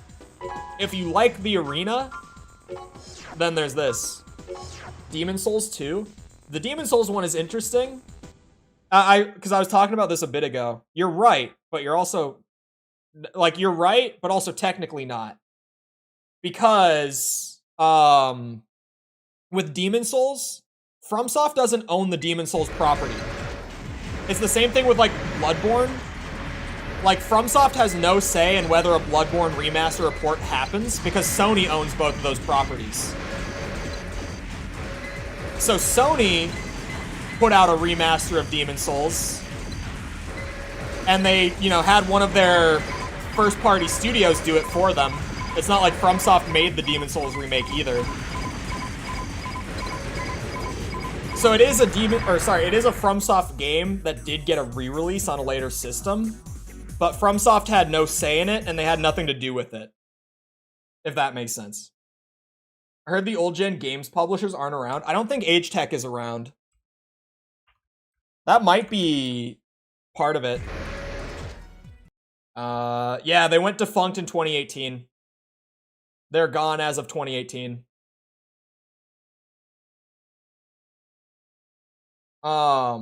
Demon Souls Remaster was kind of crap. A lot of things were changed that didn't really need to be. I didn't play it. I don't own a PS5. I love Demon Souls, though, like, to the point where art style changes and, like, those kind of little details, because I've seen stuff about it, like, the changes and stuff they made, especially with, like, the atmosphere in the, Tower of Latria. Stuff like that would probably bug me, but it is, like, for the most part, especially if you're playing the game for the first time, which most people who played the Demon Souls remaster, they never played the PS3 one. Because the PS3 Demon Souls sold like shit. It's why Dark Souls even was made, is because Sony was not... FromSoft wanted to do... or sorry, like Miyazaki's team at FromSoft wanted to do a Demon Souls 2, but Sony wouldn't greenlight a second one. Like, they didn't want to sign another exclusive contract for it. So FromSoft just had to make their own, like, spiritual successor, and they made Dark Souls and released it on everything, and the rest is history. And then Sony went back and was like, hey, you want to do another one of these? And we got Bloodborne. Demon Souls on PS3 back in the day, it sold fine. It sold better than most of the Armored Core games did, so FromSoft was very happy. But compared to, like, Uncharted and, like, Infamous and other PlayStation properties of the time, it didn't sell.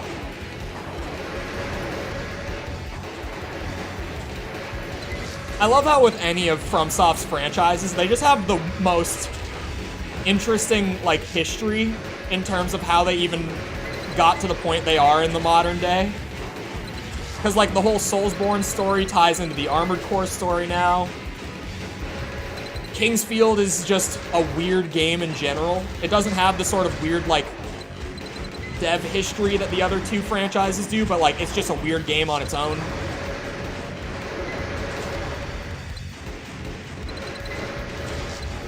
Oh my god. I'm gonna run out of ammo. This build might not be right for Reverse Joint Arena. They just moved too fast. Alright, come get the moonlight, man. Come on. Oh, he's sitting still? He went to use his shoulder cannon, he sat still right as I needed him to. Oh, wait, I missed it. I got advice to do Dark Souls, not Demon Souls. Do not listen to them. False. Do not. Any Soulsborne fans in chat.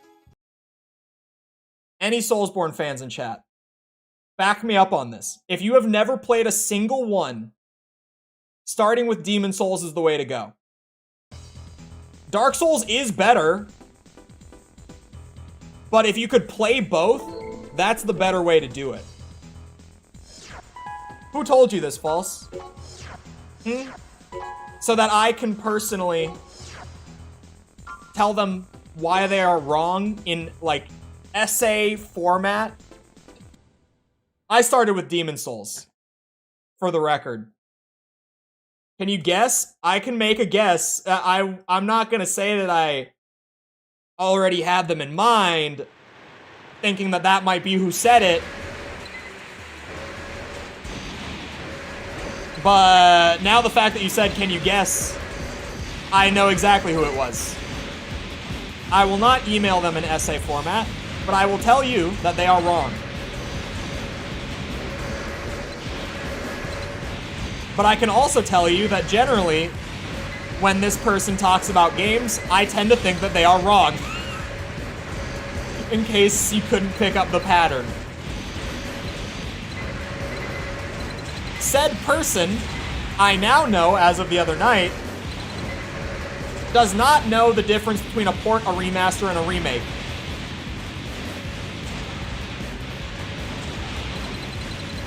Which is one of my biggest pet peeves in the gaming industry, is people not knowing the proper terminology between those three. Wrong person? Shit. If it was another person, then there's two possibilities.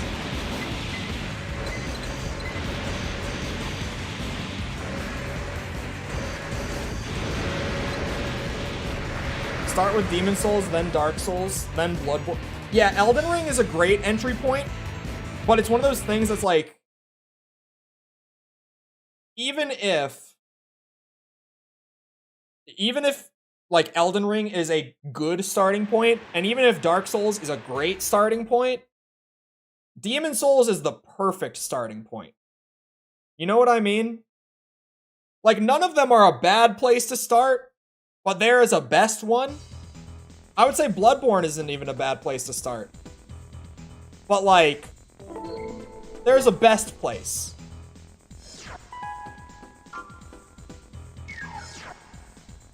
Another person you said don't take gaming advice from?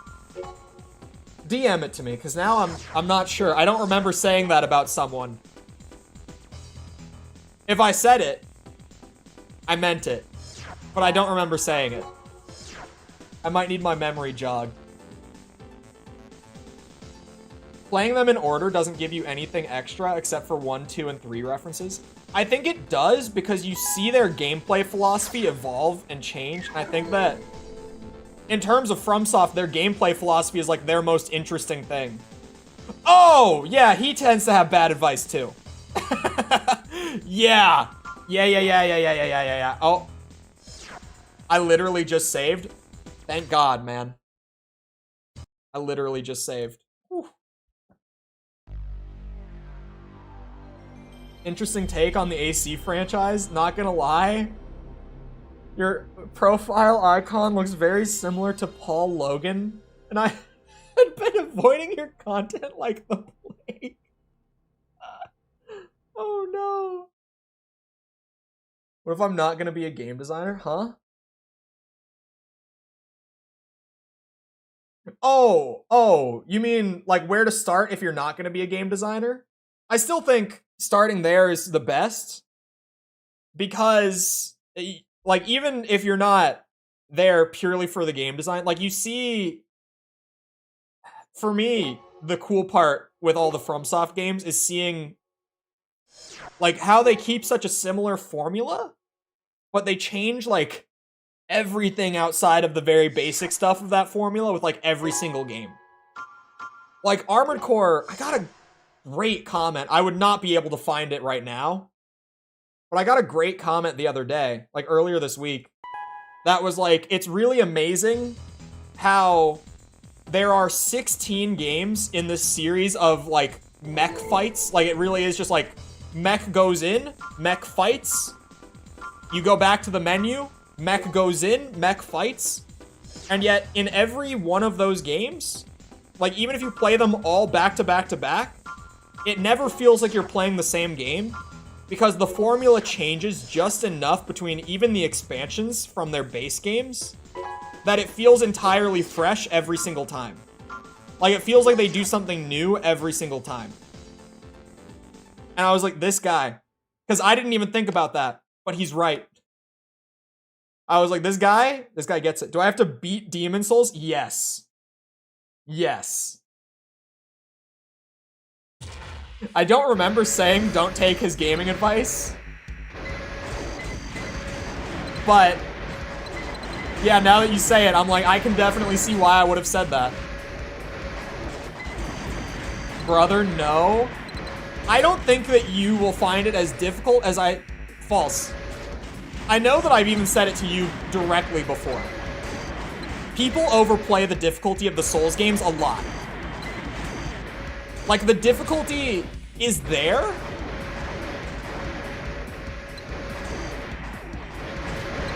But it's not the way that people say it is.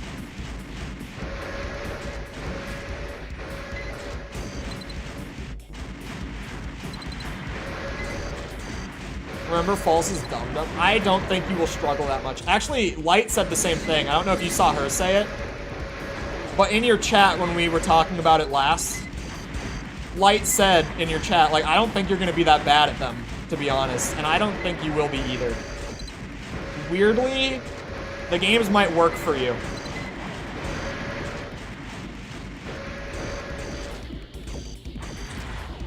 And they're fantasy. Don't you love fantasy games? They're dark fantasy. I don't know how much you enjoy dark fantasy compared to, like, high fantasy, but they're fantasy.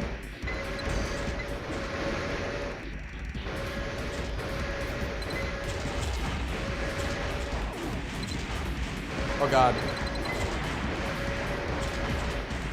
If they're around the same level as AC6, I might get one on sale. Oh, a Souls game? I definitely would. Wait, I actually heard that Elden Ring was on a big sale recently. I'm not sure if... someone told me that Elden Ring was on a big sale, so hold on. Is it true? Oh, that's not as big as I thought. But Elden Ring is 34% off. Like I said, this is a good starting point. You could start with Elden Ring, and you would be so happy. Like, you would have no problems if you started with Elden Ring. I definitely think with the Souls games that the further back you go, the more enjoyment you'll get in terms of, like, starting and moving forward through the games, but you can really start with any of them. You know how people say, okay, maybe people in chat won't have heard this, but in fighting games, people used to always be like, oh, how do I pick my main? And people would, like, break down gameplay archetypes and, like, frame data and all this and pick, like, the best meta character for your playstyle. But now, the general thing that people say in the fighting game community when you're like, how do I pick my main? People will just be like, pick whichever one looks fun to you. Like, if a character looks fun, you'll probably like that character. Chances are, if just looking at their gameplay looks like you want to play them, you probably want to play them. So it is kind of like, yeah, whatever game looks the coolest to you, start there. But know that my advice is that playing them in release order, you get a much more rich experience out of it. You can play them out of order and it will still be great. But I think playing them in order is like the optimal way.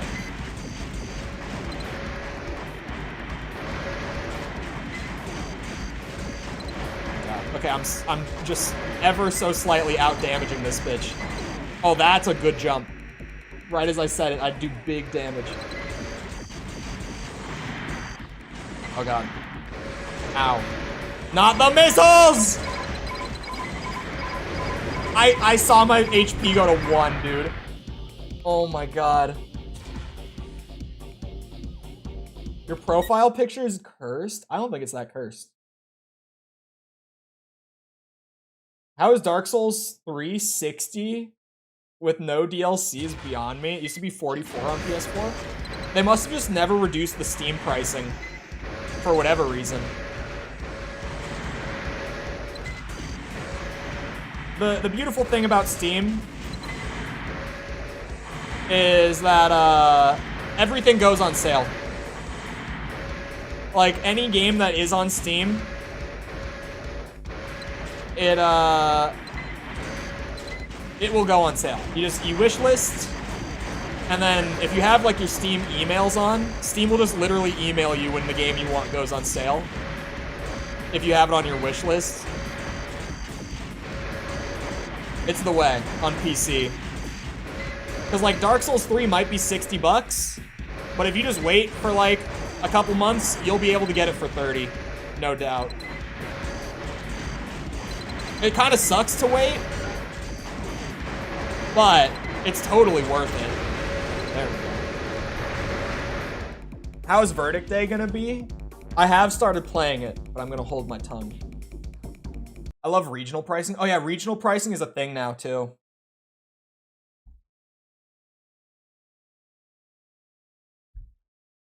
Old CODs are still $60 if not on sale. I think like Black Ops 2 on Steam is still $60 if it's not on sale.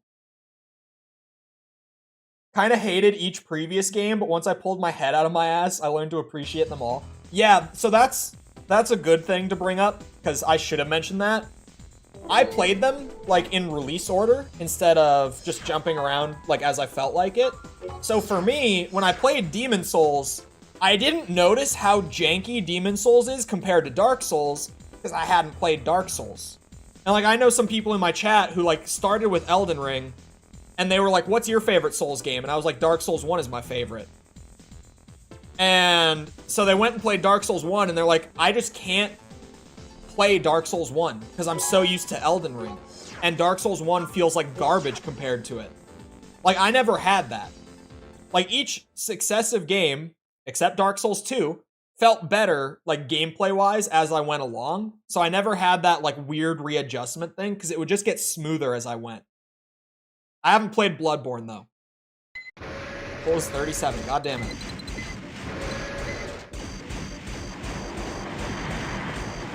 Thought there was 20 years between the picture and current. There are 6 years between my profile picture and current. There are 6 years, so there's a good gap, to be fair. The guy who made the upgrade system is an absolute crackhead. The Demon Souls upgrade system is strange. It definitely is. Cole's 37 and still 5'2". I'm genuinely at the point where I'm going to let False just say whatever she wants about how tall I am. Because at some point, there will be a picture of us standing next to each other that leaks to the public, in quotes. And then whatever height she has tried to falsify of mine, people will then relate that height to try to determine hers. And she's gonna come out being like 4'2". So I'm just gonna roll with whatever she says at this point.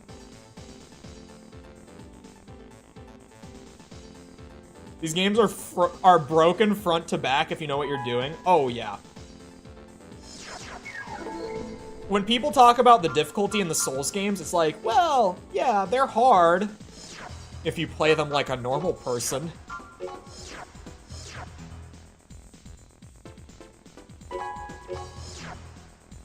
But the instant that you go back to replay one of those games, it is ridiculous how much easier they are the second time around. Like, I played Elden Ring. Even after having played the other Souls games, I played Elden Ring for the first time on stream. I spent like 2 hours on Margit. I go fight Margit now, it takes me like 5 minutes. Like, I maybe die once or twice, but then I'm in. Oh, this is my kind of arena fight here. Okay, now he's hopping like a bitch.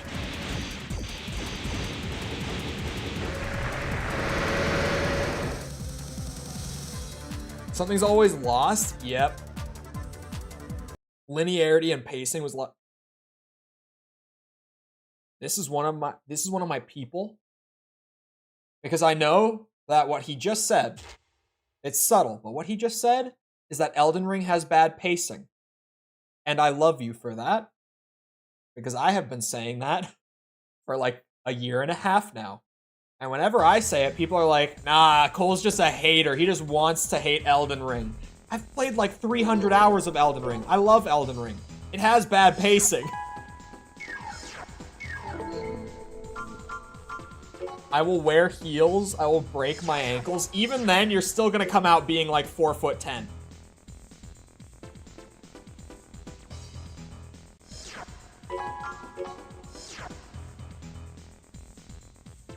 I'll still be plenty happy with that.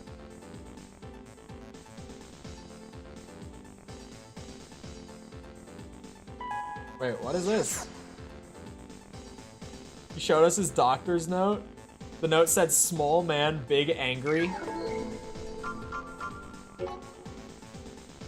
I forgot that I literally showed my, I did do that. I showed... he showed his doctor note isn't even wrong. It didn't say 5'2".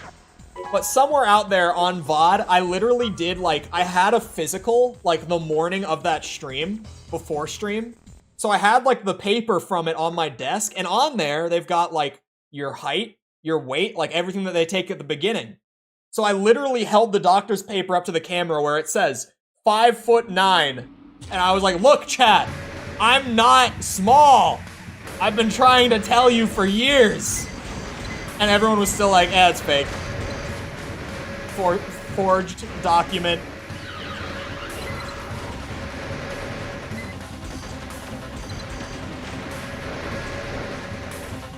It did say 5'2". There is public evidence somewhere. Go find it. You can say that it said 5'2" when you find the evidence. Who knows what stream that was? I say you go find it because I don't want to go find it.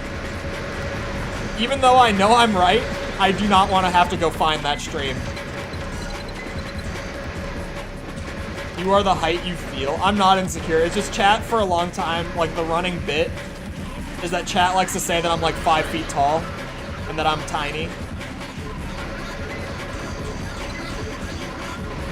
I'm not insecure about my height. You know why? Because I'm like average white dude height. Well, average white dude height in, like, America. Because, you know, average white dude height in, like, Norway is, like, 6'2". Because they're giants over there. But, you know, here, I'm average white dude height.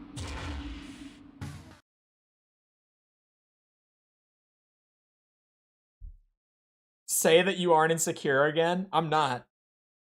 I'm not. I play it up for chat. I've never felt... Actually, in high school, I felt short. But that was more like...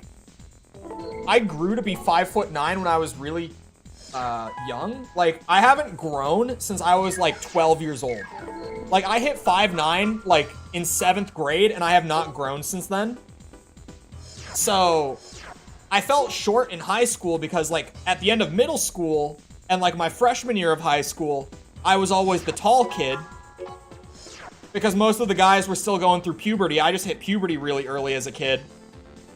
But then, all of a sudden, like, you know, freshman year happens and I'm the tall kid. And then summer comes around and I go back to school as a sophomore in the fall. And all of a sudden, everyone is like my height or taller than me. And I was just like, what happened? What happened? Like, I didn't even feel short because most guys were like my height. But I was just like, I thought I was tall.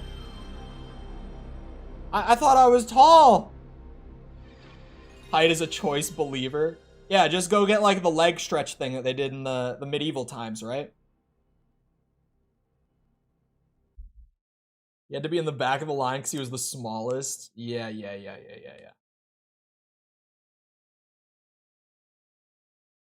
It's on the player to pace it themselves, which can be fun or boring. Yeah, when I played it the first time, I was so thorough. The game was moving at like snail's pace.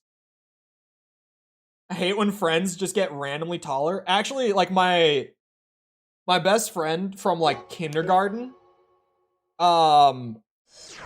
he was always super short. This one's extra wild. He was always short. Like, I think in high school, he was like 5... I think he was like 5'5" in high school, so not super short. I say super short, but like, compared to me, especially when we were little, and I hit 5'9", and he was still like 5'2" at the end of middle school. Like, point being, he was always way shorter than me growing up.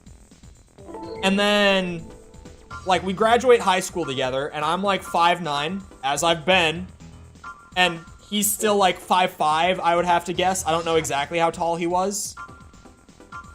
But then I go to college. I moved to Florida for 2 years. I come back from Florida and I go to like get food with him when I get back because he was here the whole time. And bro, I am not joking. I walk up to the original pancake house for breakfast that morning, and he walks up and to meet me, and he is now 6'1". Like, at like 19 years old, he grew from like 5'5" to 6'1". And didn't feel it was important to share before seeing me in person.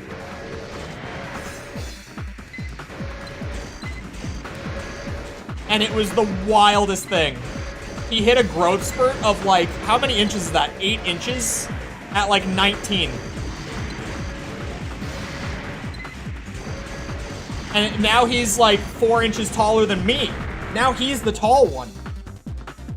Like literally for like 14 years of us hanging out regularly, he was always 4 inches shorter than me. Now I'm 4 inches shorter than him all of a sudden.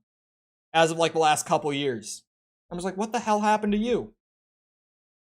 Bro stretched? He really did. Well, it was funny. His parents were both always really tall. So it was always weird that he wasn't. Like his mom is taller than me. She's like 5'10" or 5'11". She's not much taller, but like she's taller, right? Like you notice it, but it's not like she towers over me. His dad is like 6 feet. So it's like both his parents were tall, so it was weird that he wasn't. Always. And then I go to college and come back, and like, dude is now tall. It was wild. You missed Cole's midlife crisis? No, the midlife crisis was on my stream. I was just explaining it on your stream. When's the RuneScape break? I'm grinding, honestly. I've only got 10 minutes left. I don't even need it. No RuneScape break today, unfortunately. For those that don't know the bit, I've literally just on stream been taking breaks from whatever I'm doing. Like, if I'm playing a game and I'm at a point where I'm like, I just need a quick break from this, I just play RuneScape for like 30 minutes, and then I go back to whatever I was doing.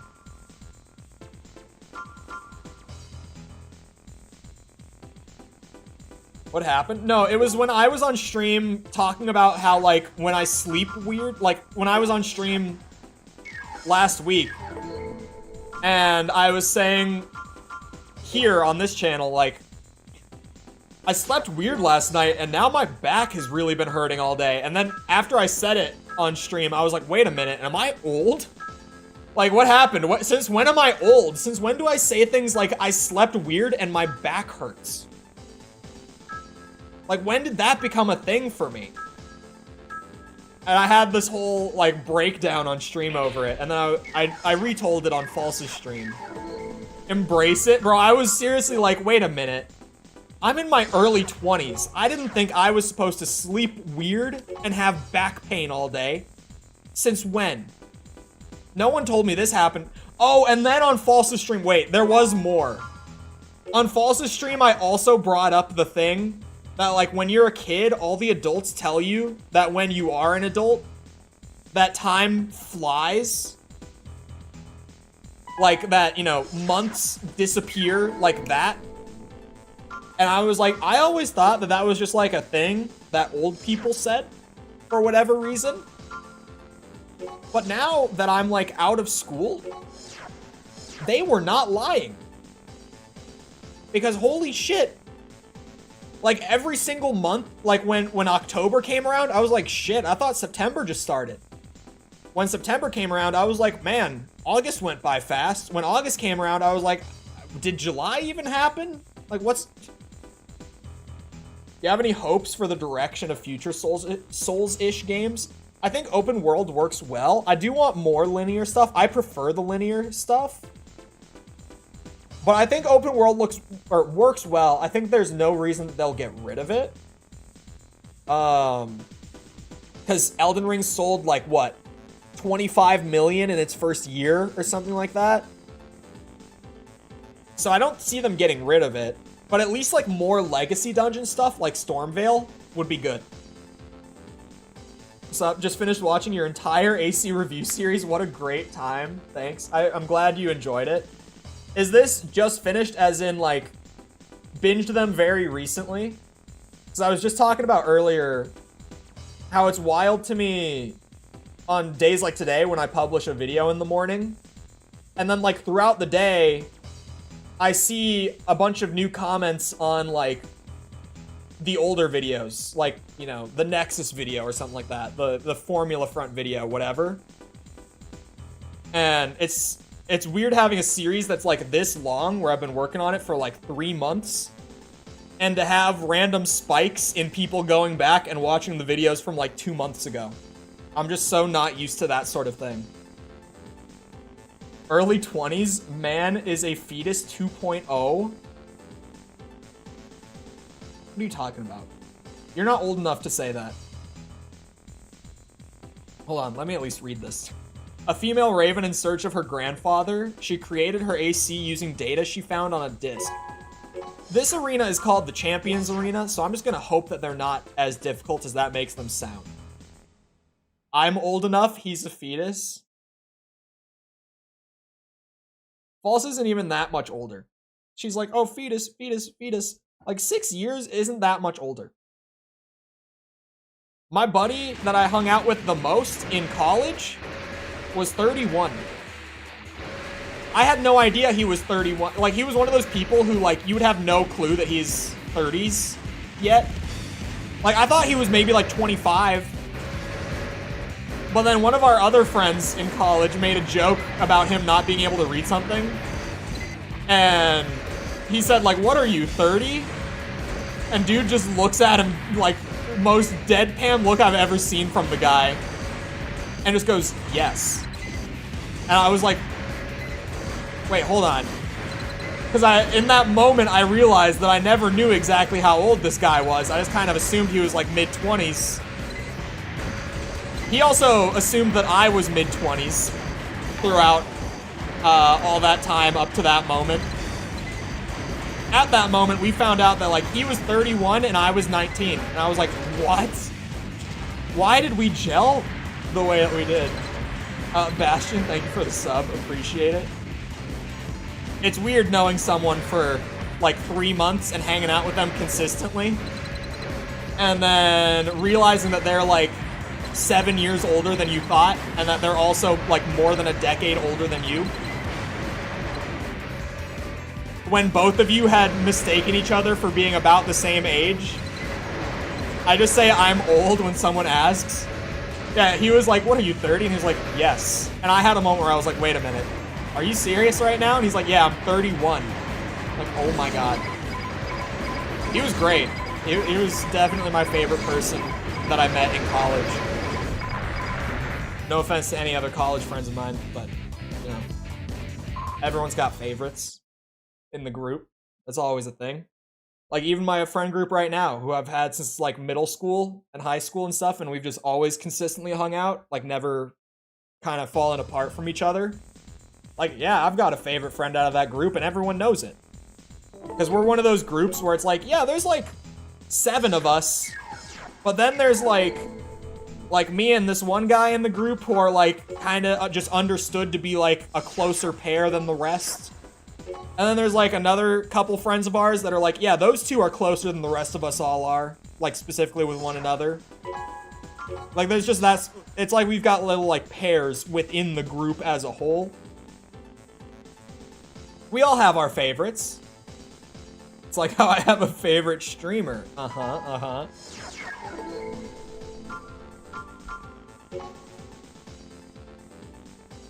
These legs are slow. I never tried them before. I hate them. I blame that loss on my legs, for the record. I thought that those were my legs. Those were not my legs. This time. I actually don't know that name. Hold on. The RuneScape creator.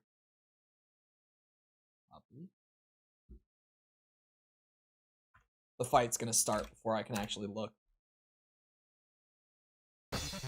I don't know this one. And I've watched some RuneScape content, so I'm curious because I don't know them. I've watched RuneScape content in my day. You did spell it right, it came up.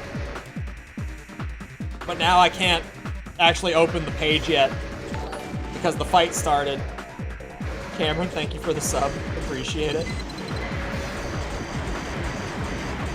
Oh god! Come on, Karasawa.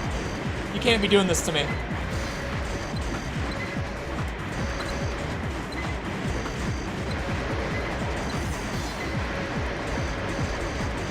Shit. Haha! Ha ha ha! It seems like they're out of energy. To be fair, I just about am too. We might be equally screwed, because now they have energy and I don't. Aha! Oh, switch the double ends? It came up regardless. Yep, this is RuneScape content. Like, hour-long videos every week or so. Okay, never mind, there's not that. I scrolled, and I saw like 2 of them in my quick scroll. Like 30-minute videos every week or so, though. 30 to, yeah. Good length content every week.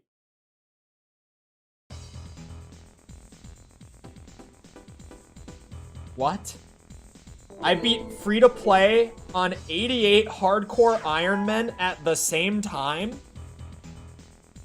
What does that mean? At the same time?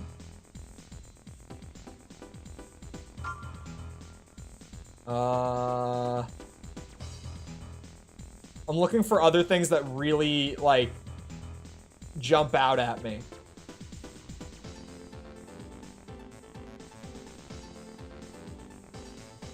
I spent 50 hours rune crafting. I wouldn't wish that on anyone. Open at the same time? Jesus Christ. He has fallen in love with blade tactics. His sudden attacks are virtually undetectable. Damn, Night Sword? Alright. 6-hour woodcutting video? Like the video is 6 hours? Oh my god, I see it. A 6-hour video about woodcutting. I see it. That is actually a 6-hour video about woodcutting. What? Ah! He actually, oh my god. Wait, stay away from me. Why? What is happening? I've never seen an AC do this. This is terrifying. 45k? Wait, what? I didn't even notice. Literal ninja? Man, he's just coming straight for me. Spamming the sword button, and he's fast enough to do it. Ow! He's right on me. Timothy, thank you for the sub. Appreciate it. Stay away. You crazy bastard.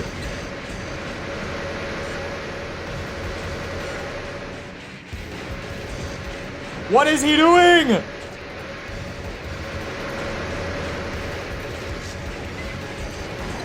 Ow! Who allowed you to also use guns? 11? 11. 11. Son of a bitch!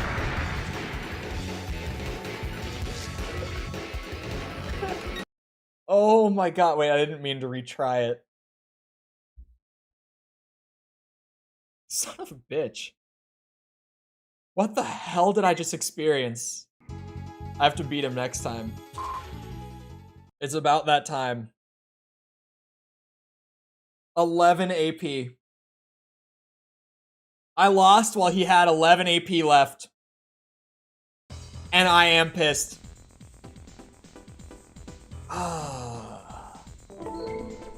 So, if the Champions Arena has stuff like that, I might be screwed. I sincerely hope that the FromSoft Arena in there is actually just like developers' builds. I would love that.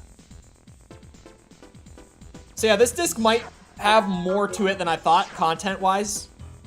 Because I think I'm at like 35%. People warned me that Master of Arena Disc 2 would take a while, but it's actually going to take like longer than Disc 1. At this rate, 33%. Oh my god.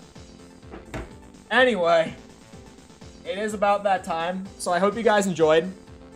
If you did enjoy, and you haven't done so already, feel free to go ahead and leave a sub, come back another time. We're doing this. I've been 100%ing Spider-Man again, like the Insomniac Spider-Man game, because it's great.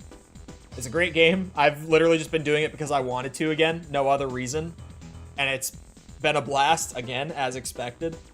I've got a couple other things coming up. I've got a horror game lined up for Halloween that I've heard is like actually good. Normally I'm not big on horror games, but I've heard this one's like actually just a good game. So I'm looking forward to it.